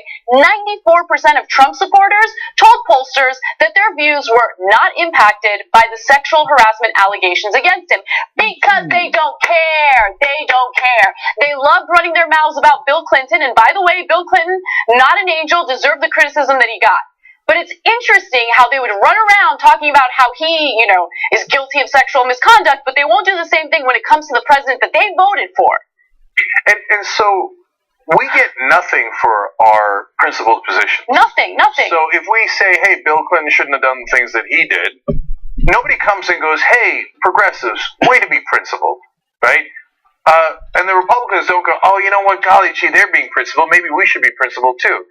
No, they don't care about their hypocrisy at all. They probably don't even realize it. They probably think, well, of course Clinton's a monster and Al Franken's a monster. Trump, who is alleged to have done things far worse by 19 different women, oh no, he's perfectly great. He's wonderful. I don't care that he did it. To them, hypocrisy is not an issue. They just don't care. They're going to support their guy no matter what. And so, by the way, if you're a Republican woman or any kind of woman, with these guys in charge, God help you. But don't call those women stupid for voting for people like Donald Trump. Don't talk about how you don't respect the women who vote for Donald Trump. The guy who himself on tape said that he grabs women by the genitals and kisses them without consent. I apologize if I hurt your feelings for telling you that I don't respect you for voting for this clown, okay? But it's because he doesn't respect you as a woman. He thinks that you're either a pig. If you disagree with him, he will run his mouth and talk about how worthless you are if you know you have the audacity to go up against him. I mean, he has disrespected women time and time again. He's done it publicly time and time again. So if it hurts your feelings, if another woman says that she disrespects your decision to vote for him, sorry, but that's the reality of the situation. Yeah, who cares? They get so fucking hurt, sorry, about, you know, someone criticizing them and their decision to support a monster like Donald Trump, but then they turn around and talk about how much they love how Trump tells it like it is. I'm telling it like it is. I don't respect you. Okay. And so they get super triggered by that. Yeah, they do. Good. And David Brooks and others are out there now going like, you know, the Democrats need and progressives need to respect gun owners more. What respect do they show us? When's the last time you saw a Republican or a conservative or a Trump supporter going, you know what, guys, we really need to deeply respect liberals? No, I'm tired of that. What planet do you live on, brother? I'm tired of that. Okay, so look, to Anna's point there, first of all, that famous incident of Donald Trump talking about how he grabs women by the genitals and kisses them, and he can get away with it because they just let him do it because he's a star. Now, it's not that they let him do it. It's that they're too afraid to report him inside Trump Tower, for example. That tape of Trump saying that was a couple of months before he did it to this particular woman. So he's told Billy Bush that a couple of months later he sees a woman and he does exactly what he said he does in that tape. So Rachel Crooks is saying, look, this happened at Trump Tower. Why don't we release surveillance that will prove what I'm saying happened? Why won't we do it? She has asked several times, and she has not received a single response. By the way, she did send emails to her family on the day that this happened, and she shared that with the press. The email she had sent to her mother at 1:27 that afternoon in 2006 said the following: Hey, Ma, my day started off rough, had a weird incident with Mr. Trump. The email she sent a few hours later to her sister at 3:05 p.m. I must just appear to be some dumb girl that he can take advantage of. She also sent an email to another family member later saying, yes, the Donald kiss, very creepy man, let me tell you. So that was back in 2006 when it happened. She did not try to take it, we have to say absurd things like she didn't try to take advantage of that situation. She was a victim. There's nothing, but like in the insanity of the right wing, what did she gain from it? All she did was private emails saying, I can't believe that Donald Trump did this. At that time, he's not running for president. He's not anywhere near running for president. There is no other agenda. She's not some sort of FBI plant sent in from 12 years, in a hot tub time machine, etc. It actually happened. Get it through your thick skull. And some of you, if you're Trump supporters and you're women, you think, yeah, what do you mean? I got it. So he fondles and kisses women without getting their consent. So what? Okay, then let me go a little farther than Anna. And I'm not saying this in a way that I hope that it happens. I hope it never happens because I'm actually a decent person. That's why I'm a progressive. But fair warning to you guys. That means Donald Trump and Republican men can do that to you at any time. And then 94% of your fellow Republicans will say, don't care. Oh, he sexually assaulted you. Who cares? Oh, go next to Donald Trump. Go next to other Republican politicians. Go next to other Republican leaders. Let them fondle you over and over and over again. You know what your fellow Republicans are going to say, including most of the women? Don't care. My issue with that is not only are you enabling that type of behavior toward you, you're enabling that type of behavior toward all women. You are sending the message that that type of behavior perpetrated by men is acceptable. How am I supposed to sit here and be okay with that? By the way, just as a reminder, here's what Trump famously said in that Billy Bush tape. You know, I'm automatically attracted to beautiful women. I just start kissing them. It's like a magnet. Just kiss. I don't even wait. And when you're a star, they let you do it. You can do anything. That's exactly what he did here. Let's take a break. All right, we'll be right back.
You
knew damn well I was a snake before you took me in.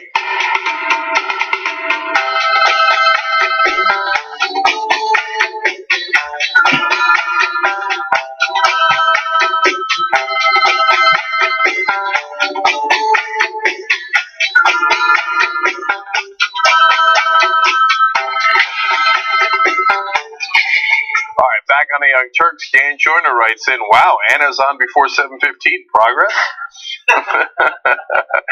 Susan Newman says, 2017, the year of resistance. 2018, the year of the revolution. Great I videos. sure hope so. I hope so, too.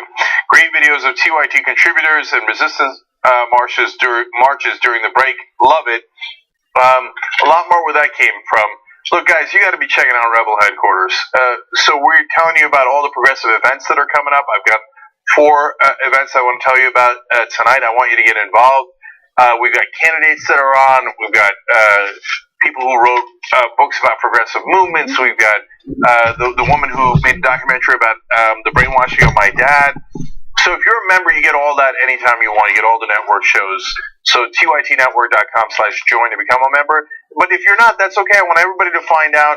Either watch it live right after the main show, so at 8:05 p.m. Eastern, or go to TYT Politics, and they have all those interviews and all those segments. So youtube.com/TYT Politics. Because we do have to create a revolution this year, and it has to be people-powered. There's no big corporations coming to the rescue. There are no established politicians coming to the rescue, with the exception of Bernie. Okay, the rest we got to do all on our own. Okay, but the encouraging thing is we are. Look, I'm not ready to announce it yet, but I have 2 polls showing progressive, uncorrupted candidates now in the lead in races that, of course, people said they couldn't possibly win. And the real polls, they're now winning, okay? So if we all unite, we're going to rout them, okay? So, and by the way, when you're watching this show at Rebel Headquarters, share. Share on Twitter, share on Facebook, share on YouTube, share wherever you are. Make sure the message gets out. Last tweet for you guys. Danger Carlos Danger says, Jake, if you're going to be talking about all the things that are wrong with the Republicans in the postgame, you and Anna Kasperi better be prepared to be here all night. I actually want to tell you a story about how we're also winning a little bit, even with a Republican. I'll do that either in Rebel Headquarters or in the postgame.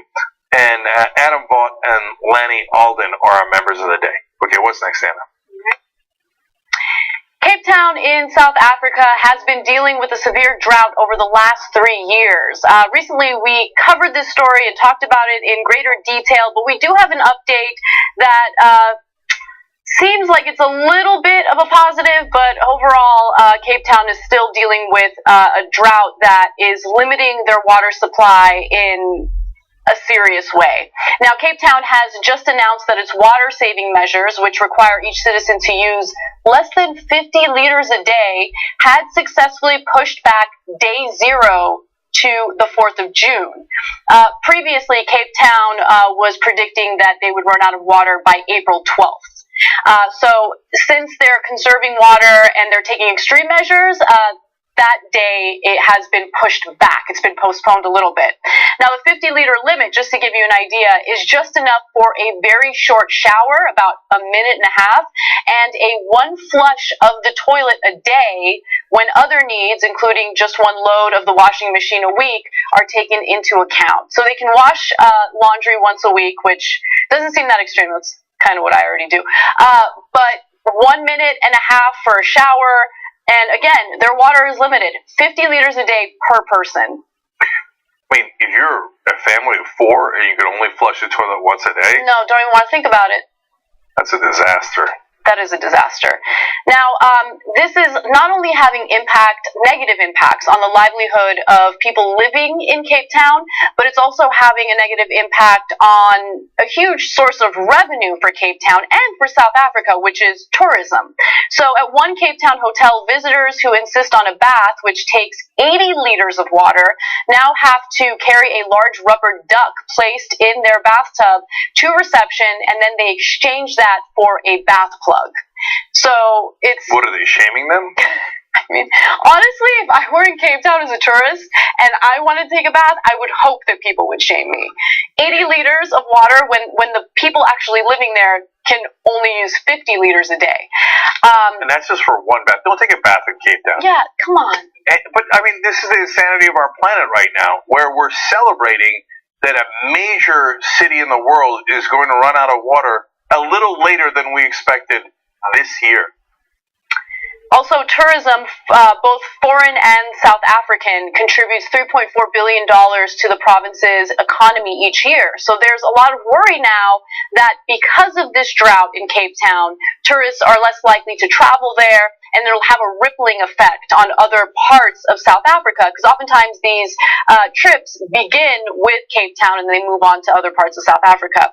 Now, hotels have also installed low-flow shower heads, turned off fountains, and replaced cloth napkins with paper ones. Also, I read this story about how one airport decided to shut off the water to all of the sinks except for one of them in the bathroom, and there was a long line for people to wash their hands. So, you know, look, I think taking these measures is important. They have to do it. But this is, you know, just another example of extreme weather conditions that are exacerbated or created by climate change. And the less money they have from tourism, the less money they have to fix the situation and to be able to bring more water into the city. So it creates a vicious cycle. Kind of like the vicious cycles that everybody was warning about. But hey, if you're a Trump supporter, you don't live in South Africa, so I guess it didn't happen. A little more international news for you.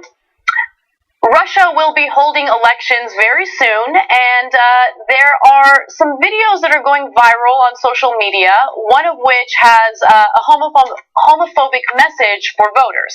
Now, the whole point of this video is to encourage people to vote, even though it doesn't really matter. Putin's going to win. But the video is set on the eve of the election, and it begins with a couple ready for bed. Let me set it up for you, give you a little context to what you're about to see. Now, the woman tells her husband that she's set the alarm to get up and vote the next morning. He mockingly tells her her vote is not important, that they will choose someone without her, and that she should turn off the alarm. Okay. Now, at that point, the homophobic fear-mongering begins. Take a look. Люсь, так, это что еще за хрен? Я вообще-то гей на передержке. Кто? Ну ты чего? Сегодня по закону любая семья должна брать гея на передержку, тех, которых партнер оставил. Ну, неделя осталась. Если он никого не найдет себе в пару, тогда тебе придется с ним быть. Закон есть закон. Мне кажется, мы с вами очень серьезно говорим.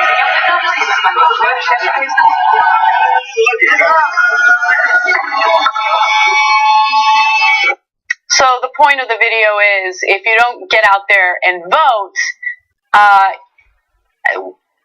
the politician you don't like is going to pass laws that allow gay people to stay in your home. I don't get it. But what doesn't surprise me is that there was a homophobic message, because for everyone who thinks Russia is this great place and doesn't ever deserve any criticism, if you could remember, just back in 2012, they had started passing laws that essentially persecuted gay people.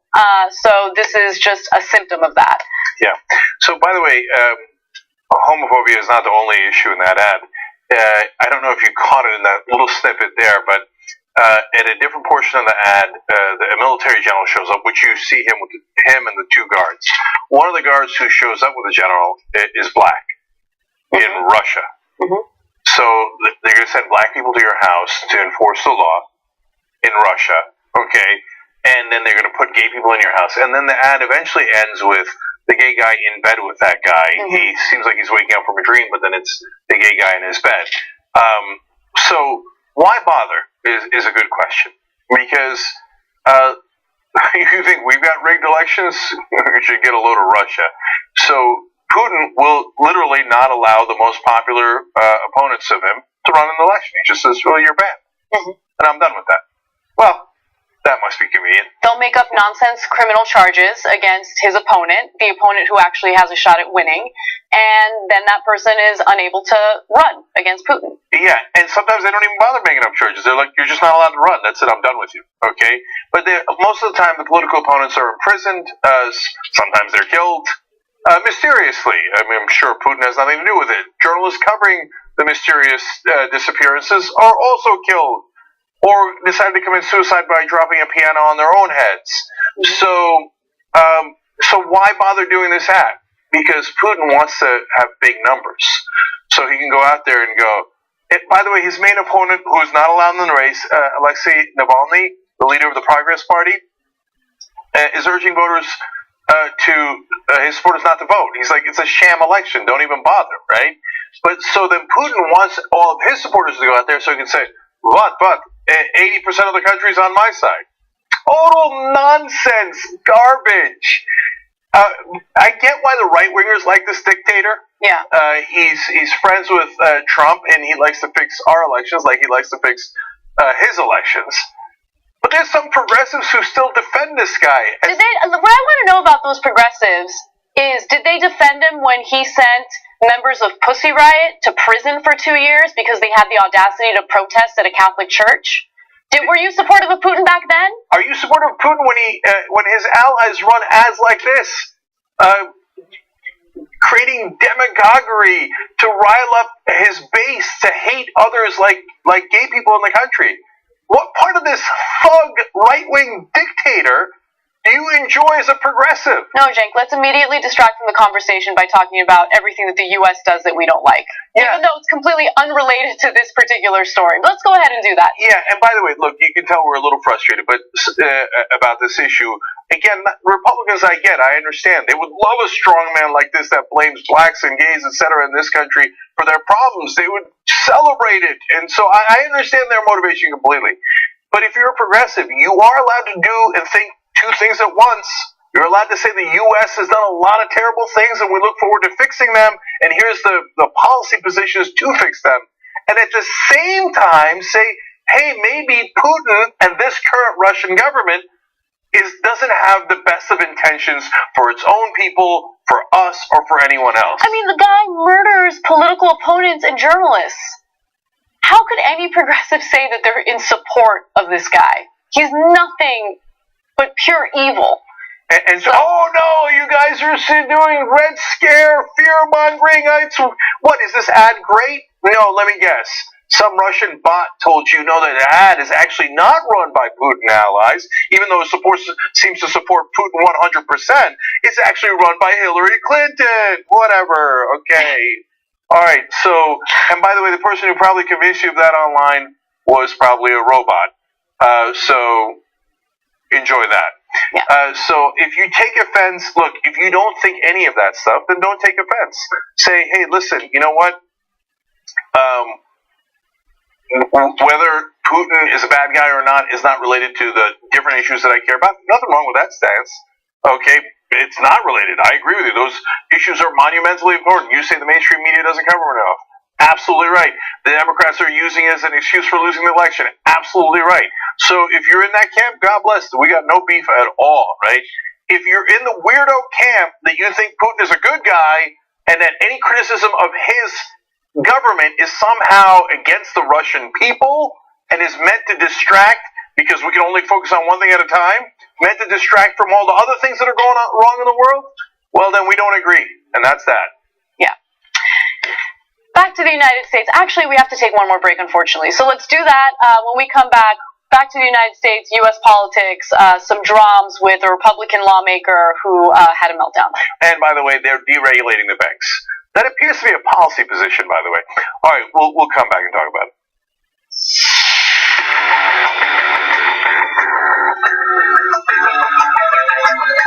They'd rather lose to Republicans than have a progressive win with them. That's how dumb the corporate Democrats are. The Democrats who vote to sleep, and at the end of the day, they're the ones who push the right-wing agenda. You're saying that if Democrats become more progressive, they'll retain more of their voters and they'll win. This is why you lost to Trump, you fucking moron. What the fuck is wrong with you? Whoever wrote that, I'm sure they were typing with one hand and going like this. The Democrats are dead. The way you feel right now, that's how a chump feels.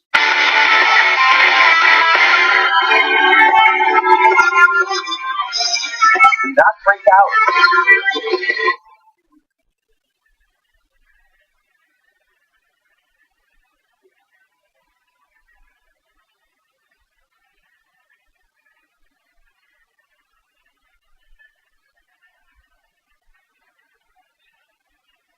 All right. So guys, I've been telling you about aspiration.com. We're going to do a banking story a little bit later in the program. If you actually want a good bank that keeps your money clean, no private prisons, and all like that, no investing in oil, firearms, etc., gives you the best interest rates and actually allows you to charge any fee that you like. I mean, we talk about an uneven playing field all the time on the show when it comes to politics. You now have an uneven playing field when it comes to banking. Either you could put your money in these banks that we're used to that rip you off regularly and then wind up paying billions of dollars in fines, and that put your money in dirty places that you don't want it, and give you low interest rates and high fees. Or you could get the exact opposite. I don't know why you wouldn't do that. The reason they can save all that money and pass those savings on to you is because they don't have any retail shops. So go to aspiration.com. You can bank there just as easy, and every ATM in the world is free to you. All right, we'll be right back.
Onion Man writes in on YouTube Super Chat. I have nothing to say, just thanks for doing what you do. Well, I appreciate it, because not everybody shares your sentiment in this particular segment. Crayfish Caddy, first of all, says about Cape Town, not being able to wash your hands regularly is a good way to spread disease. Cape Town's troubles are only just starting. Unfortunately, that's true as well, and a good point we should have pointed out as well. Aaron Shue says, Anna and Jane, just because people rightfully think that the Russia yelling is overblown doesn't mean Russia doesn't have massive other problems. The two things aren't remotely connected. Well, great, Aaron. We 100% agree with you. Yeah, but you're also not representative of the kind of comments that we get. Like, we get comments from progressives who are like, don't ever criticize Putin. It's all BS. Look, by the way, and half of those are bots, so my fault for giving a damn, right? But, okay, now here's a real person, Sean Ferris. Cool. Name one progressive who's in favor of Putin. Name one. Call them out. Name one. Name one progressive who supports Putin, guys. Not a progressive who doesn't believe Russiagate, but a progressive who supports Putin. There are none, zero. You're fucking lying, is what Sean says. Okay, so you want to talk about this topic. And look, I don't want it to swallow up the show. It's super ironic because you guys don't want us to talk about it, and then all you do is talk about that one issue and how, oh, no, you're always talking about Russia. No, you're always talking about Russia. It's a small part of the show, but some folks are obsessed with their defense of Russia. So what do they say? They say, oh, it's a new McCarthyism. Oh, the Russian government, they're, we're being the aggressors. We put troops on their borders, and poor Russia, we're picking on Russia. Poor Russia, are you fucking kidding me? With that fucking dictator? Okay? So don't come crying to me about McCarthyism and the fucking poor Russia. So Sean, here, I'll name you with poor fucking Russia. Right? So it isn't about the Russian people, we're progressives. The Russian people are humans. Okay? They're just like everybody else. But their government is run by a right-wing dictator. When you have a right-winger with dictatorial tendencies here in America, you don't like it. But some countries are magical. There's one in Turkey. You don't like that one either. Great, wonderful, okay? Some of you don't like the one in Israel. Some of you love the one in Israel. Why all of a sudden it flips? Because Israel's a magical different country, and so right-wingers are okay in Israel for some people. They're monstrous for other people. But we're not going to use the same standards. And when it comes to Russia, what are we doing? Oh, my God, the poor Russia, when they just rolled in tanks to Crimea and took it. But, there were largely Russians in Crimea, so rolling in tanks is kind of awesome. But I didn't say it was awesome, but I implied it by saying poor Russia. No, there is no fucking poor Russia under Putin. Okay, yes, we are also aggressors. Yes, we also have 1,000 problems. But so do they, because they're led by a right-wing dictator. So don't make it black and white. If we're bad, that doesn't mean they're good. It means we all have problems to fix. Okay, I can't take it anymore. So if you're obsessed and you just want to see a show that only talks about Russia, but how lovely they are and how wrong we are, then fine, go find that show and how. So we on the other hand, if you give us a fucking chance, okay, the cursing ban apparently has not yet started. Okay, we'll tell you about goddamn policy, and we do it over and over again. How many years do I have to fight to get money out of politics before you think that it's bullshit? Jake is some sort of MSNBC person who only cares about Russia. All right, anyway, I'm done, or otherwise I'm going to say worse things. Let's go. It's going to be all right. All right, so let's talk about U.S. politicians. A state senator in Idaho was approached by students at a university. Students from a university. Let me start that again. Okay, good. You got me to laugh at least. Okay. A state senator in Idaho had a scheduled meeting with students from the University of Idaho. They wanted to meet with him to talk about legislation involving the availability and accessibility of birth control, and they also wanted to reform sex education in schools in the state. Now, even though State Senator Dan Foreman had a scheduled meeting with them, he decided to cancel last minute because he wasn't really interested in hearing what they had to say. And then there was a video circulating on the internet involving him getting confronted by said students. Now, they had driven more than 300 miles to make it to that meeting, and when he canceled last minute without any warning, they were upset. So they cross paths in a hallway, and here's how things played out. Take a look. Me of not honoring my commitment to be in a meeting. Abortion is murder. I stand against it. I am a Roman Catholic. I'm a conservative Republican. I think what you guys do is that is your choice. You're damn right it's my choice. So stay out of my office. You shouldn't make it other people. Next time you walk in my office, you're going to be dealing with ISD. I don't think so.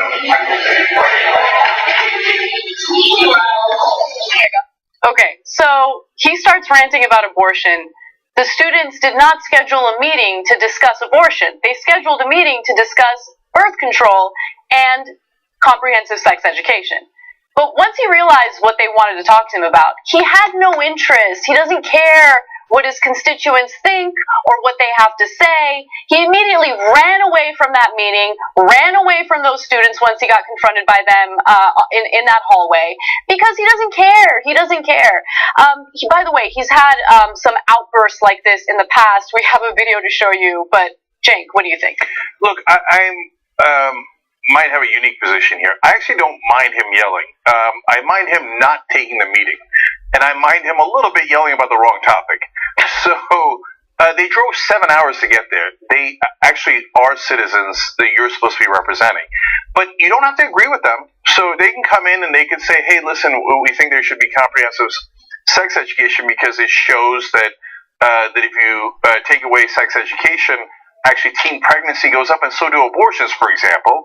You can say, well, I hate you! I want more abortions, I guess. If you're against comprehensive sex education, factually, you are for more abortions. So, anyway, but you scream and yell any way you like, but at least hear them out instead of banning them from your office and saying you're going to call security on your own citizens, right? And then try to keep to the topic. So if you don't like that, or you think birth control is terrible and you disagree with 99% of women who take it, okay, all right, yell to them, you people are you bad people for taking birth control. You should have 1 million babies, and I'm going to make you because I'm your legislator. Well, okay, yell that. Not only would he like to force people to have the babies, he also proposed legislation that would charge women with first-degree murder if they carry out an abortion. Obviously, that didn't go anywhere, but it gives you a sense of what kind of right-wing zealot he really is. Oh, so that's, a lot of people make the argument, if you're pro-life, it doesn't make any sense for you to be for the death penalty. Now, they get around that because they say that's guilty and the person here is innocent. But this guy closes the loop on it. Mm-hmm. I'm so pro-life that I will charge you with murder and give you the death penalty and kill you if you do an abortion. Okay, great. That's wonderful logic. And as I tell you every time, read the Bible. And the Bible, in Numbers, it explains that God is pro-abortion. I didn't write it. You think God wrote it. Take it up with him. He says if you think your wife cheated on you, go to a local soothsayer or whatever, fortune teller or whatever it was back then, and have her have that person give her a toxic potion. And if she miscarries, good. That means the bitch cheated on you, and we kill that fetus and we're done with it. If she didn't cheat on you, then she won't have a miscarriage. I didn't write it. God wrote it. Read your own Bible. God is pro-abortion, so go scream at him. By the way, I wanted to end this story with a video of the state senator getting approached by a constituent. I guess the constituent had said something to him that he didn't like, and he had a bit of a meltdown. Take a look. I'm tired of people like you walking up and putting out this nonsense. What's going on, guys? That's what it is. This guy says I'm not doing my job, and he's lecturing me on the Constitution. Why don't you go ahead and why don't you take a hike? Just move along. Liberal. Thank you. Thank you. Yeah, go ahead. Don't vote for me. Because you did. Yeah, you're a liberal nut. Go straight to hell, son. Exactly right. It's not. Okay, your representative's doing a good job when he calls you a lib nuttard. That's fun. It's kind of fun. That's very classy, and I would venture to say that perhaps this good senator from Idaho is going to hell himself. He's against abortion when God is for abortion. He should read the Bible. So, and by the way, he might Now, if he finds out that God is in favor of abortion, if he actually reads his own Bible, he might find out that he has to give God the death penalty. Now, how's that for irony? All right. It's been 10 years since the economic collapse, and senators are proposing something or going to propose something that should enrage all of us. Back in 2008, the economic collapse led to some watered-down regulatory legislation, the Dodd-Frank bill, that regulated some of the banking practices that led to that economic meltdown. Now, 10 years later, it turns out there is a bipartisan Senate effort to deregulate some of the banks, get rid of some of the regulations that would protect us, the consumers, from some of the predatory behavior that we experienced because of the banks. Now, I mean it when I say bipartisan because there are Democrats involved here. On one side are moderate Democrats, such as Senators Heidi Heitkamp and John Tester from Republican-leaning states, who support the legislation because they say it will provide relief to small and regional banks and boost rural communities or economies. But of course, the Democrats are split on this legislation. You have those who have co-sponsored it and support it, and then those who are not in favor of it. Among them is Elizabeth Warren. On the other are progressives like Senators Elizabeth Warren, Sherrod Brown, and their activist allies who argue that the bill will put consumers at risk. The infighting isn't expected to take down the bill, which probably has enough support to escape a filibuster thanks to the 12 Democrats co-sponsoring the legislation. So real quick, just to give you a sense of what this legislation would do, the Senate bill would benefit the banks by raising a key threshold above which banks are subject to stricter regulation. The new trigger that banks would face under the bill is $250 billion in assets, and that would be up from the current $50 billion now. The higher bar for bank oversight would scale back requirements for many of the country's largest financial institutions, such as BB&T, American Express, and SunTrust.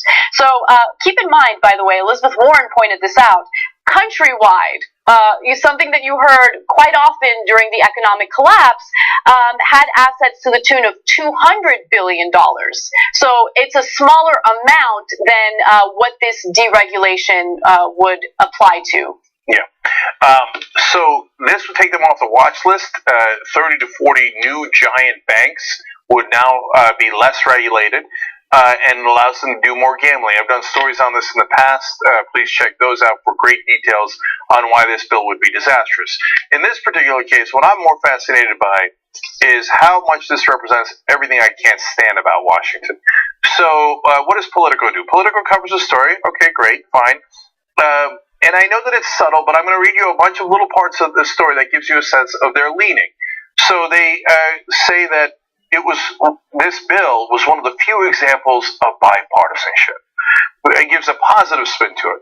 They have agreed in a bipartisan manner with the corporate Democrats and the corporate Republicans to let the banks rob us. It's been 10 years since the banks caused a global financial meltdown. People aren't paying attention anymore, and we keep taking their money over and over again. Now, did the Politico article talk about all the donations that these banks gave these corrupt politicians? No mention of that. It's an example of bipartisanship. And here comes Elizabeth Warren and her activist allies, and then later they're characterized this way. They're working to undercut the party's centrists. They're not working to keep people taking corporate donations accountable. That's not the language that's used. They're undercutting the centrists, the moderates. They get all the positive connotations. The activist allies are later described as outsiders, but not in a positive way. Right. Like, the good guy insiders do bipartisan deals where their donors get everything and you get screwed. But somehow that's spun in a bad direction. Now, for the Democrats, the corporate Democrats, they're described this way in the Politico article. It's a chance to show voters they can work with Republicans and help their local economies. Not help the banks, help their local economies. The infighting isn't expected to take down this bill. Because if you fight against corporate Democrats, by the way, there's less Democrats on the bad guy side in this case. Thank God for that. But they're not the ones doing the infighting, even though they're less. The majority of the Democrats in this case are doing the infighting, because infighting is bad, so they have to smear progressives with it. And they say, well, this won't help, as, quote, Democrats try to convince voters they can effectively oversee their economy. If you don't let the banks get away with everything, then they won't be able to effectively oversee their economy. And it goes on and on and on. And so here it is again, the mainstream media working with corporate Democrats to help support corruption led by the banks. All right, we got to go. Bye-bye.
headquarters. Let's talk about some announcements that are coming up, and then I got some great candidates for you guys. All right, I want to announce some progressive events that are happening. We talked about this yesterday on the Young Turks, but I want to make sure you guys watching Rebel Headquarters also got this. On March 14th, they're going to do a Women's March Youth Empower and to do an event that is called the National School Walkout. And you can find out more about it at the actionnetwork.org. We'll have a link for you guys down below that you can click on easily enough. It's going to be a walkout of schools nationwide at 10 a.m. across every time zone for 17 minutes for the 17 people who were murdered in Florida. There's a second event going on related to gun control, and that's the March 24th March for Our Lives event. Marchforourlives.com is where you can get more information. That is actually a protest that is in Washington, D.C. So the first one is walking out of school for 17 minutes wherever you are. Second one is a march on D.C. That's the one that the students have been putting together and pushing forward in Parkland, Florida. Now, I want to tell you about an Our Revolution event as well. It's an event for progressive candidates. It's hosted by Our Revolution on February 24th, 4 to 7 p.m. Pacific. It's in Seattle, Washington at the Union Bar. And you can find out more about it at the facebook.com link that is right there. Obviously, if you're watching later, we'll have that link down below in the YouTube comment section. If you're watching live and you hear me say that, all the clips are up on youtube.com/TYTpolitics. And then all of Rebel Headquarters is up for Young Turks members at tytnetwork.com/join. So you can always find it for free because I want everybody to get this information on TYT Politics. You can watch it live at 8:05 p.m. Eastern on tytnetwork.com/live, or get it at your convenience whenever you want, like I said, by becoming a member. But go get involved, whether it's these events or any other events. Get involved in the things that you care about and that can help fix this country. All right, now, speaking of which, let's go to our candidates. Okay, now joining me, Josh Emhoff. He's running in Texas's 24th district. It is a fairly heavily Republican district, but he's got some unique ideas on how to win that seat back. Josh, welcome to Rebel Headquarters. Jake, thank you for having me. It's a pleasure to be here. Yeah, no problem. Thanks for coming on. I actually think that the race is a little bit more winnable than I think people think. I see here that Romney won it by 20 points, but Trump only won it by 6. So that is encouraging. So what's the state of the race now, you think? Well, the state of the race is quite a bit closer than I think a lot of people, including the incumbent, who's a Republican, think. This district has really depended on low turnout in order to be solidly Republican. It's a very diverse district. Out of 700,000, probably there's well over 100,000 people who identify themselves as Asian, over 200,000 Hispanic people, and historically those groups have not always turned out. But there's a very different energy, to say the least, this year. Yeah, so you're a unique guy with interesting different points of view here, so I want to focus on that a little bit. So you actually think that this district, you're optimistic about it, not in terms of politics, but in terms of the state of the district and where it's headed, which is not something I hear often in these interviews. Why are you optimistic? Well, in a lot of ways, the 24th looks like what America looks like, or what America should look like. There's a large immigrant population. These people bring a lot to the community, but they don't always get their voice out. Now, you're right. I guess Trump won by 6% 2 years ago. 4 years ago, in the last off-year election, fewer than 10,000 Democrats turned out to vote in the primary out of 700,000 people. That is extremely low, and it's also not real representative of what the district thinks. I'm born and raised in Texas. I went out to law school, at Duke, but then came back here, and I think I can, I know these people who have kind of pushed themselves into this right bubble, but we have to break through that and really talk to each other across the aisle. I'm really concerned about these kind of, the way we're separating ourselves as a country. Yeah, Josh, look, you're definitely onto something very, very important, which is voter turnout. And look, and I get that you're proud of your district too, and you know you think that the immigrant population has actually led to excellent schools, excellent hospitals, etc., and that's wonderful to hear. But the voter turnout in terms of politics is a massive, massive issue that is underrated by the Democratic Party, I think for good reason. My theory is that the Democratic establishment is basically paid to lose by the donor class. They're supposed to go, there's nothing we can do, and let the Republicans do all the tax cuts for the rich, etc. And so one of the ways that they do that almost nobody talks about is they despirit their own voters so much that they don't bother to go turn out because they say, well, when Democrats win, they never do anything anyway. What's the point of turning out? So now, how would you counter that, Josh, in your case? Well, you bring up a really good point. I mean, there, has been maybe a lack of leadership or willingness to sort of turn their back on districts like the one I'm running in. But this is really more of a grassroots movement in the sense of coming from the ground up.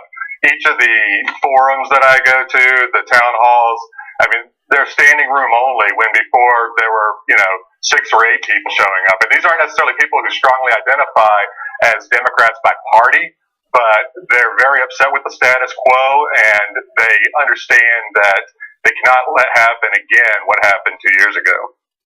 And so now when I look at your priorities, you've got some standard ones. I love that they're now standard. Medicare for all, right? There was a time not too long ago, like a year and a half ago, when that was a crazy outlier, according to Washington. Now, almost every candidate that I talk to is for Medicare for all, including a lot of the establishment candidates. They've now flipped to Medicare for all. Not all of them, but you also have on your list of priorities institutional degradation. What do you mean by that? Well, I guess what I mean by that is, the way we live, we assign sort of a narrative to make sense of the life that's going around us.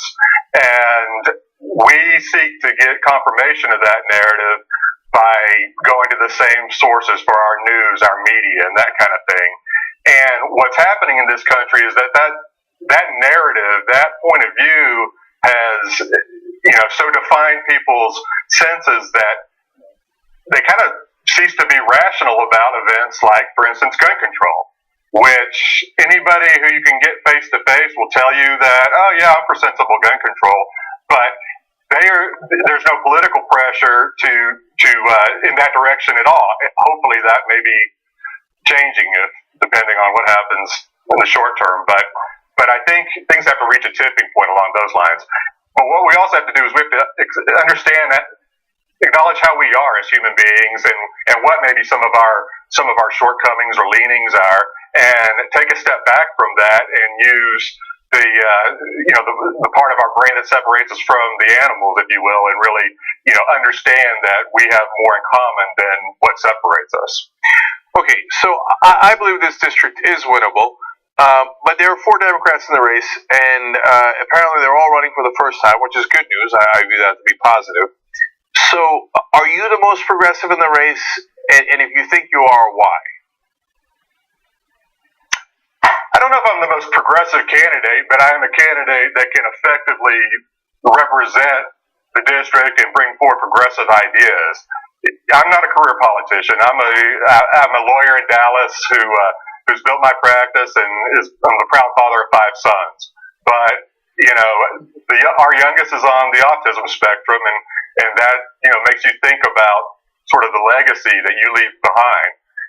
With 5 kids, I don't think their legacy is going to be financial, but I am really concerned that this country is turning in a direction that is going to leave, like my youngest child behind. We already see that happening with the push by Trump today to allow for plans that don't cover pre-existing conditions, which will definitely increase medical health insurance costs for people that have that, which is very common in pre-existing conditions. That is. Yeah, that's right. They took action on that today, and of course, as always, in the wrong direction. So Josh, one more thing.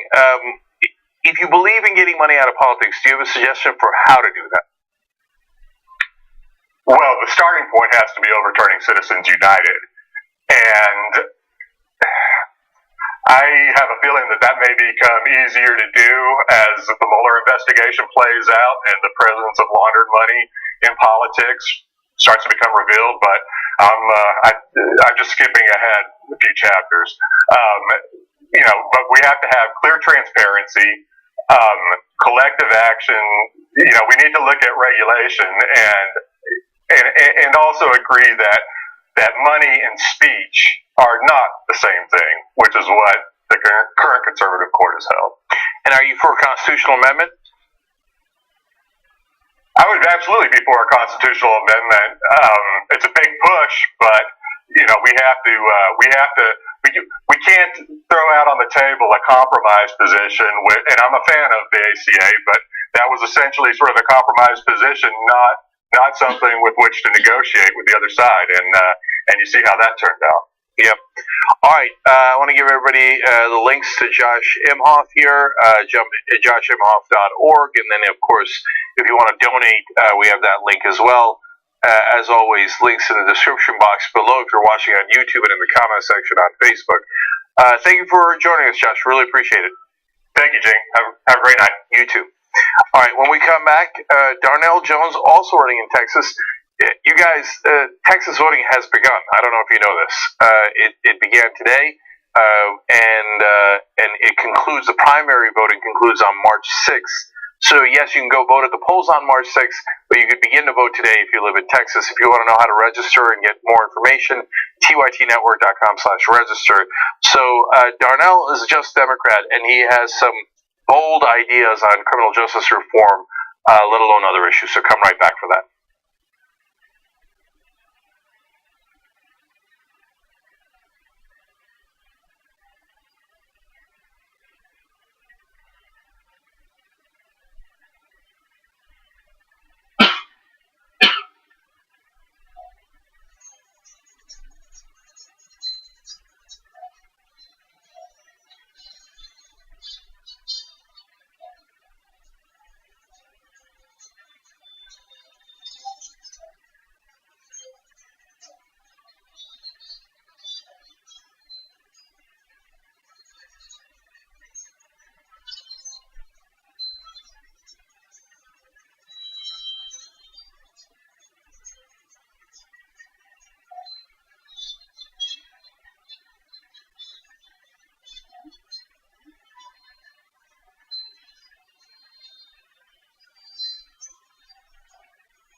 Back at Rebel headquarters. All right, let's talk to Darnell Jones. He's running in Texas's 2nd district, and Texas has elections coming up. In fact, you can start voting right now. And the day of the election is March 6th, but you can send in ballots earlier than that. Darnell's a Justice Democrat, so he's uncorrupted and does not take corporate PAC money. Welcome to the show. How you doing? I am well, and thank you. Great to be here. No problem.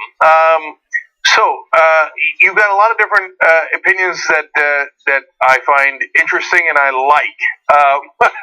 So I want to get to criminal justice reform in a second because it's bold. But before we do that, I want to get your sense of the internal dynamics of the Democratic Party, because before you get to take on Republicans, you of course have to go through a primary where you've got a lot of different Democrats.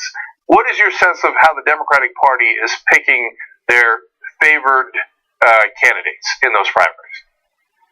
Well, you can't really blame any particular person or even the party as a whole, because there are a whole lot of people who are Democrats and have nothing to do with those processes. However, it is unfair sometimes that where you can actually tell where you have candidates that seem to be pushed more by the party than others when we're all Democrats and we all have voting records that show that we're Democrats. So I just believe that is a part of the process that you don't get to learn until you're a candidate. It's one of those very frustrating things that you have to endure, because it kind of lets you know why things are the way they are, whether they're within the party or outside the party. But I believe that we can all come together as Democrats, but we have to be transparent and we have to be truthful in those terms. And what is the one metric you think the Democratic Party cares most about in backing a candidate? Well, definitely money. I have not been. I've been very outright with regard to what I say about money and how money seems to influence our party, and it seems like a lot of our leadership is trying to push that upon the voters. Money does not determine your viability. If that were the case, I wouldn't be sitting here as a candidate today who is a viable candidate in this race. I know that I have not raised as much as some of my opponents, and that wasn't my plan. My plan was to get out and reach the voters. I believe that at the end of the day, money does not press a cast ballot button. It is going to be the people. And if you talk to people, it doesn't matter how much money you have. If people can see through your interests, in other words. And if your interests are not their interests, they won't vote for you anyway. Yeah. And the thing that's not talked about enough, and I've seen it even more so since doing Rebel headquarters, since talking to all the Just Democratic candidates, etc., is that, and I'm not sure I even appreciate it enough, I knew that sickness existed in the Democratic Party, but what's really connected for me is how it aids and abets corruption, because it says, okay, if money is your number one and perhaps only metric for what kind of Democratic candidates you'll support, that means you'll get the ones who raise the most money. Most of the time, the people who raise the most money do it from corporations, large donors, etc. So then, how in the world would those candidates then turn around and end the corrupt system in the first place, if they benefited from it? So the Democratic Party has unfortunately set up the circular system, but you guys are doing excellent work trying to break that system and actually reach the voters. So let's talk about your progressive ideas. So what do you think is the right kind of reform for the criminal justice system? Well, first we've got to stop allowing people who are so wealthy go in there, because we have a lot of wealthy people who serve in Congress who have an interest in making sure these prisons are built.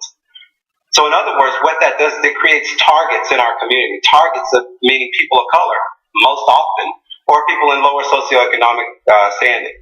So with that being said, there's a reason for cronyism. There's a reason for folks to make those decisions to not remove mandatory minimum sentencing guidelines, because they help keep prisons full. I believe that as a party, we've got to fight really strongly to get rid of mandatory minimum sentencing guidelines if we are to be the party of the people. my campaign slogan is that I want to put people over politics, and the way that I plan to do that is make sure that in every consideration, I consider the people who are voting and the people who live in this country, the citizens of this country first. So the first thing I want to do is I want to get together with my Democratic colleagues to help get rid of mandatory minimum sentencing guidelines. Yeah. Well, that would go a huge way towards it. We should have done it a long time ago, but there are these issues that Democrats run away from because of what names the Republicans will call them. It's good to see strong progressives who are actually fighting for the right positions. And so, also on immigration reform, you call for a rapid pathway to citizenship. That's right. Again, not something that I see often. A lot of times the Democrats are apologetic about it. Well, please, if you give us this, we'll give you that. And it'll take 14 years or 12 years if we're lucky, etc. So what do you mean by a rapid pathway? Well, first I want to let you know where I'm coming from with this. I served as the Assistant Equal Opportunity Director for the Navy. And in that, I saw a lot of immigrants serving in our military. And to think that those immigrants who are serving in the same uniform that I'm serving in, whose lives are on the line every single day, are not citizens, that was just beyond my biggest thoughts. I'm like, why, how could this be so, in other words? So what I say is, if they are here, then we need to allow, if anyone wants to be an American and would definitely be willing to fight for their lives for America, they should be citizens. And the day they sign to be in our military, especially the day that they end their service, they should become citizens. There should be no doubts about that. Yeah. I want to ask about your service in a second. How about non-service members?